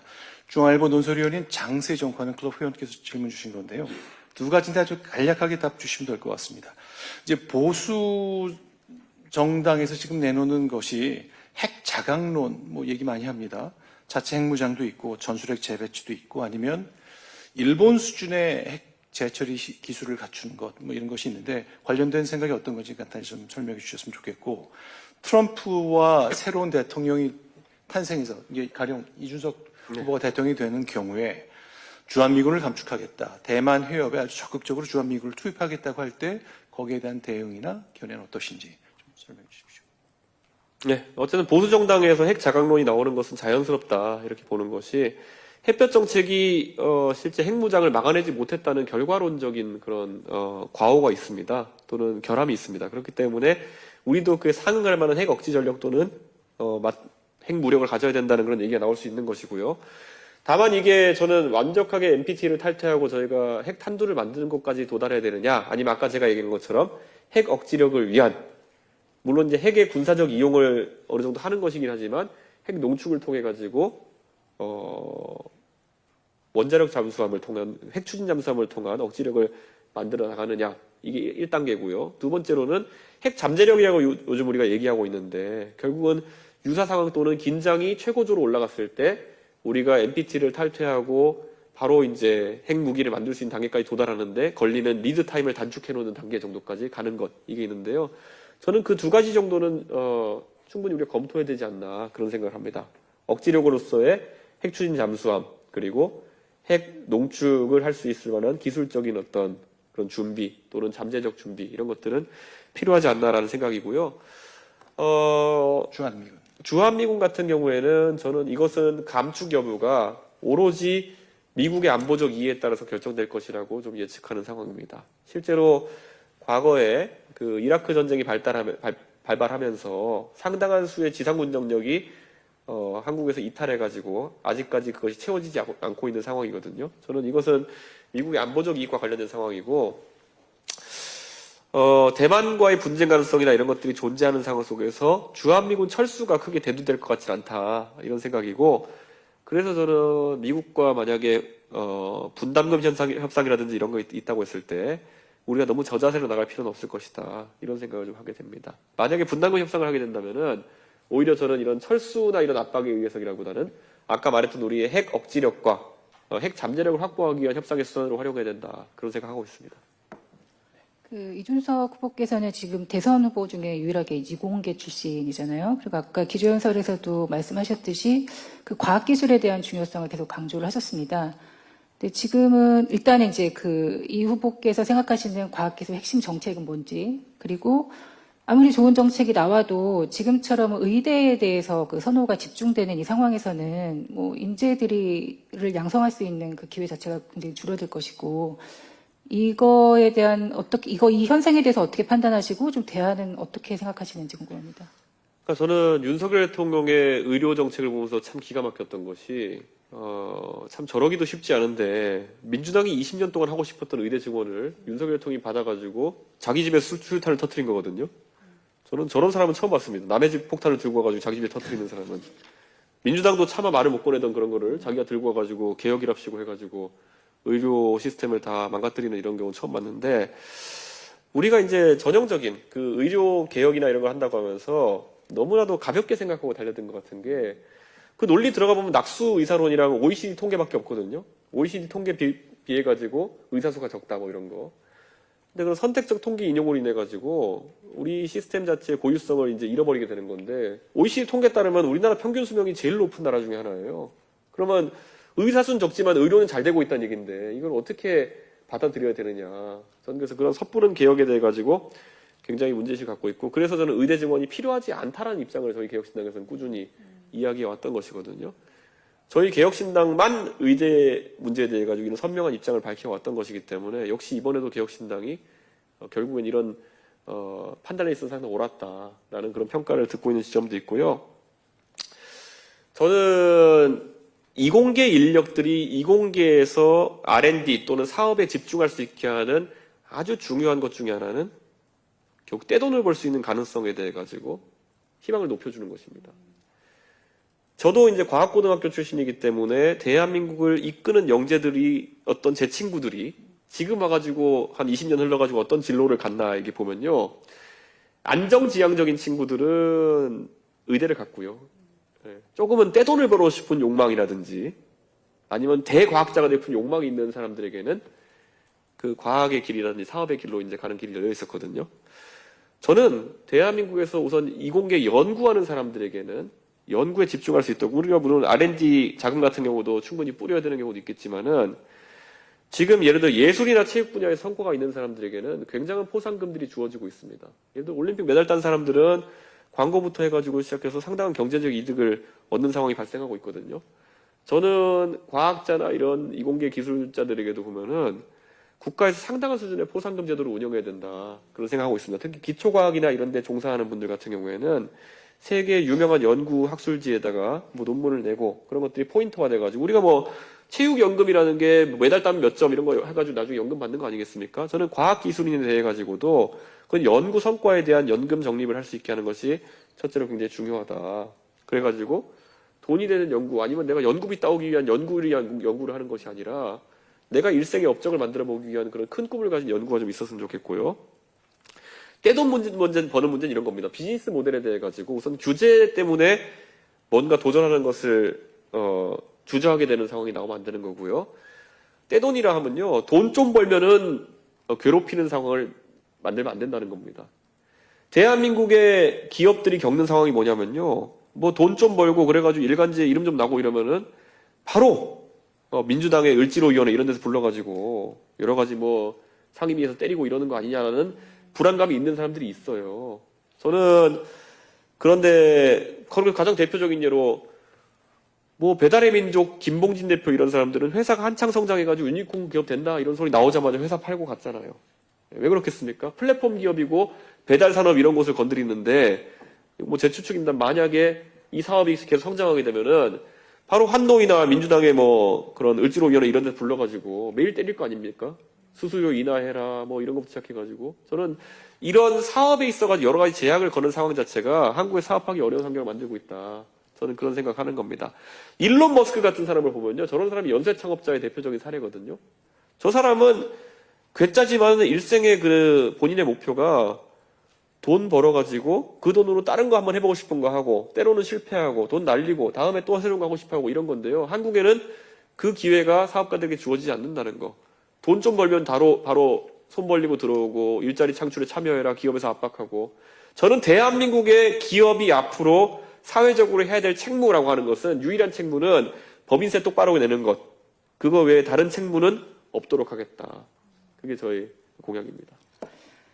또 여러 공약을 발표를 하셨는데 좀 눈에 띄는 것 중에 하나가 그 정부 조직 개편입니다. 예, 특히 뭐 그 부처를 실용화하고 효율화하겠다 그런 취지에서 뭐 부처를 통폐합하는 내용인데 가장 좀 논쟁적인 지점이 여성가족부 폐지 공약인 것처럼 보이고요.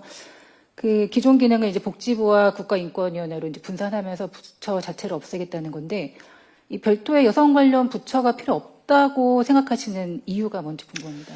저는 여성부가 지금 하는 일이 무엇인가를 저한테 일목요연하게 어떤 분들이 정리해 줄 수 있으면 좋겠다 그런 생각을 해요. 원래 과거에 한명숙 총리님이 장관하실 때 여성부라고 하는 것은 그 당시에 우리 사회에 누적되어 있는 구조적 모순, 예를 들어 호주제라든지 아니면 여러 가지 유교적 전통에 따른 여성이 좀 손해볼 수 있는 제도적 부분을 개선하는 데 목표가 있었고 나름 성과가 있었습니다.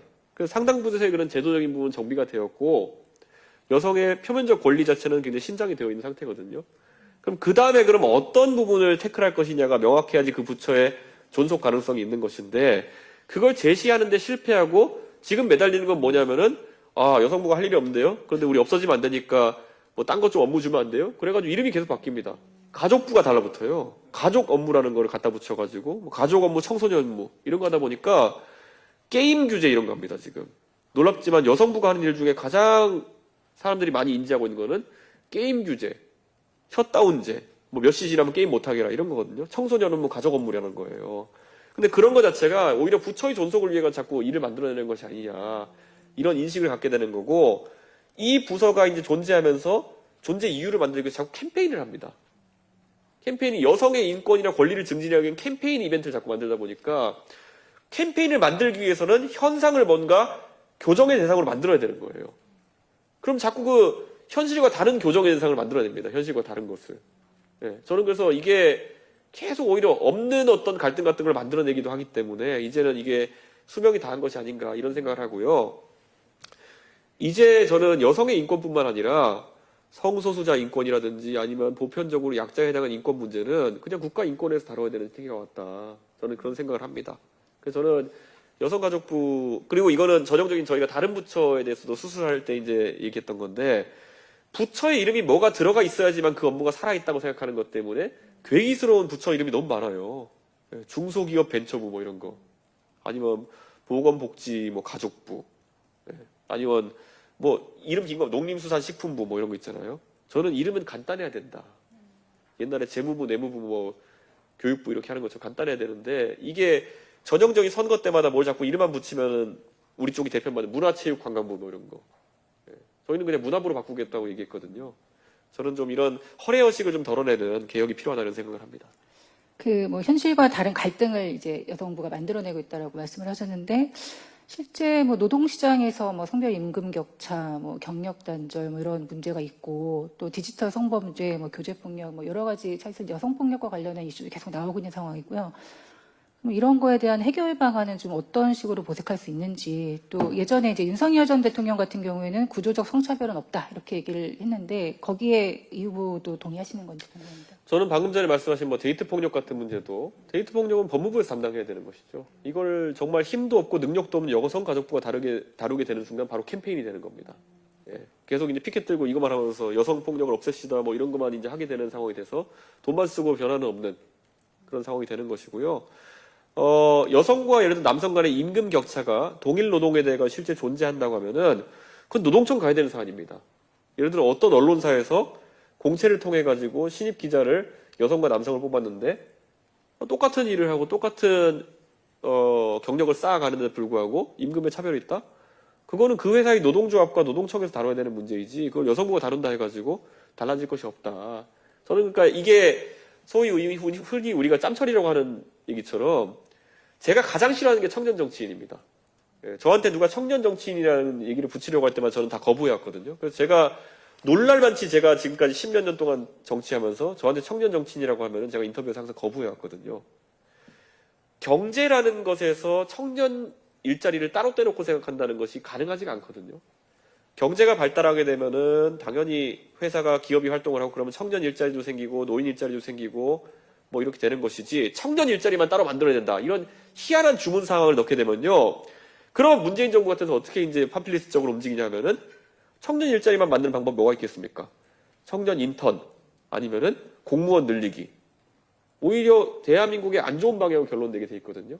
전 지금도 마찬가지예요. 그러니까 여성에 특화된 진짜 문제가 있다고 한다면은 그게 뭔지가 좀 특정이 돼야 되는데 대부분의 경우에는 그게 여성만의 정책이라고 귀결되기 어려운 것들이 많아가지고 아이템을 전혀 못 찾고 있는 그런 상황이다.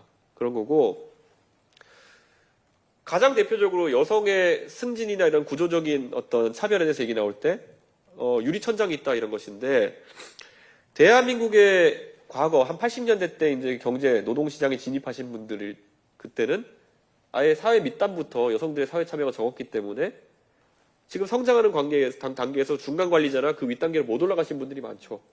근데 가장 대표적으로 그것에 대한 반례가 되는 게 뭐냐면은 교사의 영역 같은 경우에는 이미 80년대, 90년대부터 여성들이 상당수 그 교사라는 직역에 진입을 했고 그래서 신규 임용교사의 70% 가까이가 여성인 상황이 90년대, 2000년대부터 발현이 됐거든요.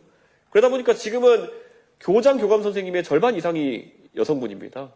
그 말인즉슨 우리가 하부부터 그런 어떤 그 수치 변화가 생기면서 점진적으로 이 변화가 오는 것인데 지금 여성계 일부에서 주장하는 건 뭐냐면은 안 된다. 지금부터 당장 5대5를 만들어야 된다. 이런 얘기를 하면서 오히려 갈등을 양산하는 거거든요. 밑에 처음에 20년 전에 입사할 때 성비가 차이 나는데 지금 갑자기 20년 뒤에 관리자급의 성비를 5대5로 맞추자 그러면은 그게 역차별의 가능성이 생기는 것이고 그게 실제 지금 남녀 간의 젠더 갈등의 상당한 본질이 되고 있는 것이거든요. 근데 이런 5대5 젠더 상황을 계속 주장하는 쪽이 오히려 그런 여성주의 운동하시는 분이라 가지고 오히려 저는 그게 사리에 맞지 않는 주장들이고 그런 부분들을 여성부가 쫓아가면 큰일 난다. 저는 그런 생각을 합니다. 저는. 자, 저희가 약속한 시간은 원래 11시 40분이었는데 오늘 토론이 굉장히 열띠게 진행되고 이준석 후보가 예. 명쾌하고 선명한 얘기를 많이 해주셨기 때문에 약간 시간이 지체됐습니다. 정우상 논설위원 질문 좀 듣고 마무리 좀 해보겠습니다. 예, 이번 그 계엄 사태에서 봤듯이 이 대한민국 대통령은 군 통수권자입니다. 군 통수권자로서의 대통령의 역할이 얼마나 중요한지 이번 계엄 사태를 통해서 우리가 봤어요. 근데 이번에 이제 대선 후보로 나온 유력 후보인 이재명 후보도 군비필이고요. 우리 이준석 후보 역시 산업기능요원으로 군을 마쳤습니다. 이 산업기능요원으로 군필을 했다는 것이 군 통수권자로서의 어떤 역할에 있어서 뭐 장점이 될 수는 없을 사안인데 이 문제는 어떻게 좀 보완해 나가실 건지 하나랑 두 번째 그 군 장교 오늘 그 복무단축 그 공약 발표하셨습니다. 이 포퓰리즘과 계속 좀 그 비판을 해오셨는데 지금 우리 병력 상황에서 군 장교 복무를 또 2년을 단축한다는 또 하나의 포퓰리즘 아닌가라는 생각도 드는데요.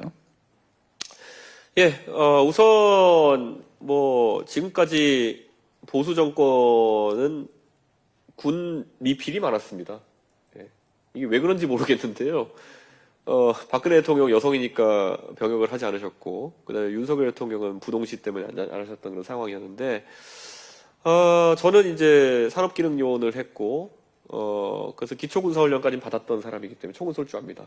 예, 근데 그거를 넘어서서 국가의 어떤 안보나 국방 전략을 하는 것과 실제 사병으로서 기능할 수 있느냐, 이런 건 좀 다르다라는 생각을 하게 됩니다. 그래서 우리가 군의 문민통제 같은 얘기를 하기도 하는 거고요. 전략적 사고가 굉장히 중요하다라는 생각을 하고요.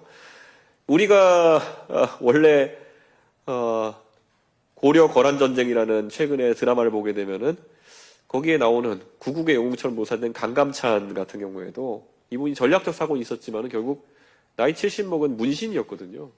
근데 그분이 어쨌든 그런 전략적인 상황을 잘 컨트롤했던 거 보면은 저는 그런 부분에 대한 우려는 좀 덜 하셔도 되지 않을까라는 그런 생각을 하게 됩니다. 그리고 오늘 마침 저희가 그 공약을 발표했는데요. 지금 이런 겁니다. 윤석열 정부가 전 무책임하다 생각했던 게요. 200만 원으로 사병 봉급을 인상해놓고 그 다음에 부사관과 장교, 그러니까 간부에 대한 처우는 어떻게 개선할지에 대한 고민이 없었기 때문에 이제 군에 가는 많은 젊은 세대가 아니 이렇게 갈 거면은 내가 빨리 그냥 복무 마치고 병으로 마치는 게 낫지 뭐 하려고 내가 장교나 부사관을 복무해가지고 옛날처럼 무슨 뭐 핸드폰 사용이 그쪽에만 열린 것도 아니고 뭐 여러 혜택이 있는 것도 아니고 취업이 잘 되는 것도 아닌데 왜 내가 그 길을 가야 돼? 이렇게 됐던 건데요. 그래서 저희가 이제 이걸 방치하지 않기 위해서 아마 대선 주자 중에 저희만 아마 이 문제를 좀 건드리고 있는 것 같은데요. 단기 장교와 단기 부사관의 획득 방법을 좀 바꿔야 된다. 그래서 저희가 사례 연구를 했더니만은 우리처럼 징병제를 통해서 징병량을 유지하기 위해서 많은 노력하고 있는 나라가 이스라엘하고 아마 싱가포르일 겁니다. 싱가포르는 500만 명 정도의 도시국가인데도 불구하고 그 육군과 해군군을 상당한 숫자를 유지하기 위해서 노력하고 있는데 그래서 저희가 이제 싱가포르식 징병제를 저희가 채택하자라고 했던 게 지금은 우리나라에서는 그 단기 장교 획득 방식이 ROTC, 뭐 학사 장교 이렇게 나눠져 있습니다. 근데 싱가포르 같은 경우는 좀 다른 게요. 다 같이 훈련소에 갑니다. 기초 군사 훈련이라고 하는 거죠. 거기 BMT라고 하는 기초 군사 훈련 가면은 거기서 하는 걸 보고 상위 수료자 5%를 장교로 임관시키도록 하고 그 다음에 차상위 15%를 부사관으로 임용시키게 하고 그 다음에 나머지 80% 정도를 이제 병으로 입대하도록 하는 그런 형태의 제도를 하고 있는데 물론 그 장교나 부사관에 해당하는 사람들에게는 추가적인 OCS 교육, 그러니까 장교나 아니면 부사관 학교 교육을 받게 하는 형태로 이제 설계된 거죠. 이렇게 했을 때는 사실 이 세 가지 영역의 복무 여건을 비슷하게 맞춰줘야 되는 그런 문제가 있는 거거든요. 그래서 저희가 이번에 공약한 것이 대충 1년 6개월 정도로 지금 사병 복무가 되고 있는데 실제 그 복무 기간을 그 정도로 맞추는 겁니다. 그 장교와 부사관을 전부 다 1년 6개월 정도 맞추고요. 다만 우리가 장교나 부사관에 대해 가지고는 일반적인 기초군사훈련 외에도 장교나 부사관으로서의 능력을 수행하기 위한 그 장교화 교육, 부사관화 교육이 있기 때문에 이 4개월 정도의 추가 교육을 집어넣어가지고 한 저희가 2년 정도의 복무기간을 맞추게 되는 겁니다. 이렇게 했을 때 중요한 거는 지금까지는 장교가 한 3년 정도 이제 의무복무를 해야 되는 상황이었는데 이게 2년을 줄게 되는 대신 저희가 더 많은 단기 장교를 획득할 수 있을 것이다. 이런 말씀을 드리는 거고요. 지금까지는 이 장교 교육이라는 것을 ROTC는 학교 다니면서 받고 학사장교는 졸업하고 나서 이제 학사학위가 있으면 이제 교육을 받는 형태로 가게 되는데요. 저희가 이제 바꿔놓은 게 사실 군 복무하시는 그 나라를 위해 그 군 복무하시는 분들이 학업에 최대한 지장이 없었으면 좋겠다. 그래서 지금 이건 사병부터 적용되는 건데요. 기초군사훈련, 그러니까 우리 훈련소 가는 거를 1개월어치를 떼내가지고 미리 받을 수 있게 했습니다. 방학 중에 미리 받을 수 있게 해가지고선 1개월 단축시키고요. 장교들의 4개월 교육 같은 경우에는 2개월 교육으로 나눠가지고 방학 때 2번 미리 받으면은 나중에 복무기간은 실제 1년 6개월이 될 수 있도록 이렇게 설계해가지고 상당히 이제 장교를 선택하는 것이 옛날 같으면 장교를 하게 되면 복무기간도 늘어나고 대신 좀 명예는 있겠지만은 희생해야 되는 것들이 있었는데 내 능력에 따라 가지고 장교를 선택할 수 있는 영역으로 바꾸게 된다. 이러면 단기 장교의 획득이 굉장히 활성화될 것이다. 이런 생각하고 있고요. 단기 장교나 단기 부사관으로 그 병역을 마친 분들에게는 그 복무한 기간만큼 저희가 대학 등록금 지원을 할 수 있도록 한다. 이게 지금 저희의 안입니다. 그래서 이 문제에 대해서는 뭐 아직 다른 후보들이 선명한 안을 내신 걸 제가 보지 못했는데 저희는 이런 문제는 다 이미 고민하고 있다. 이런 말씀을 드리겠습니다. 알겠습니다. 네, 지금 이제 11시 49분이 됐는데 달려오다 보니까 무려 1시간 50분이 됐습니다. 여러분 어떻게 들으셨는지 모르겠는데 참 열정적으로 자신의 생각을 정치, 경제, 안보, 병역, 사회 이슈까지 다양한 말씀을 해주셨습니다. 자, 이제 마무리할 시간입니다. 저희 오늘 관훈 토론 끝까지 경청해 주신 이 플로어에 계신 관훈 클럽 회원 여러분, 그리고 유튜브를 통해서 생중계 보시는 많은 분들께 감사의 말씀드립니다. 그리고 쉽지 않은 질문도 있었을 텐데 끝까지 열정적으로 말씀해 주신 이준석 후보께도 감사의 말씀 다시 한번 드리겠습니다. 자, 이제 대선 후보들의 정치와 정책 그리고 철학을 묻는 저희 관훈 클럽의 대선 토론은 계속되겠습니다. 아직 구체적인 날짜는 확정된 게 없지만 속속 대선 후보들이 정해지고 있기 때문에 계속 이어갈 것을 여러분께 약속을 다시 드리겠습니다. 오늘 함께해 주셔서 고맙습니다. 감사합니다.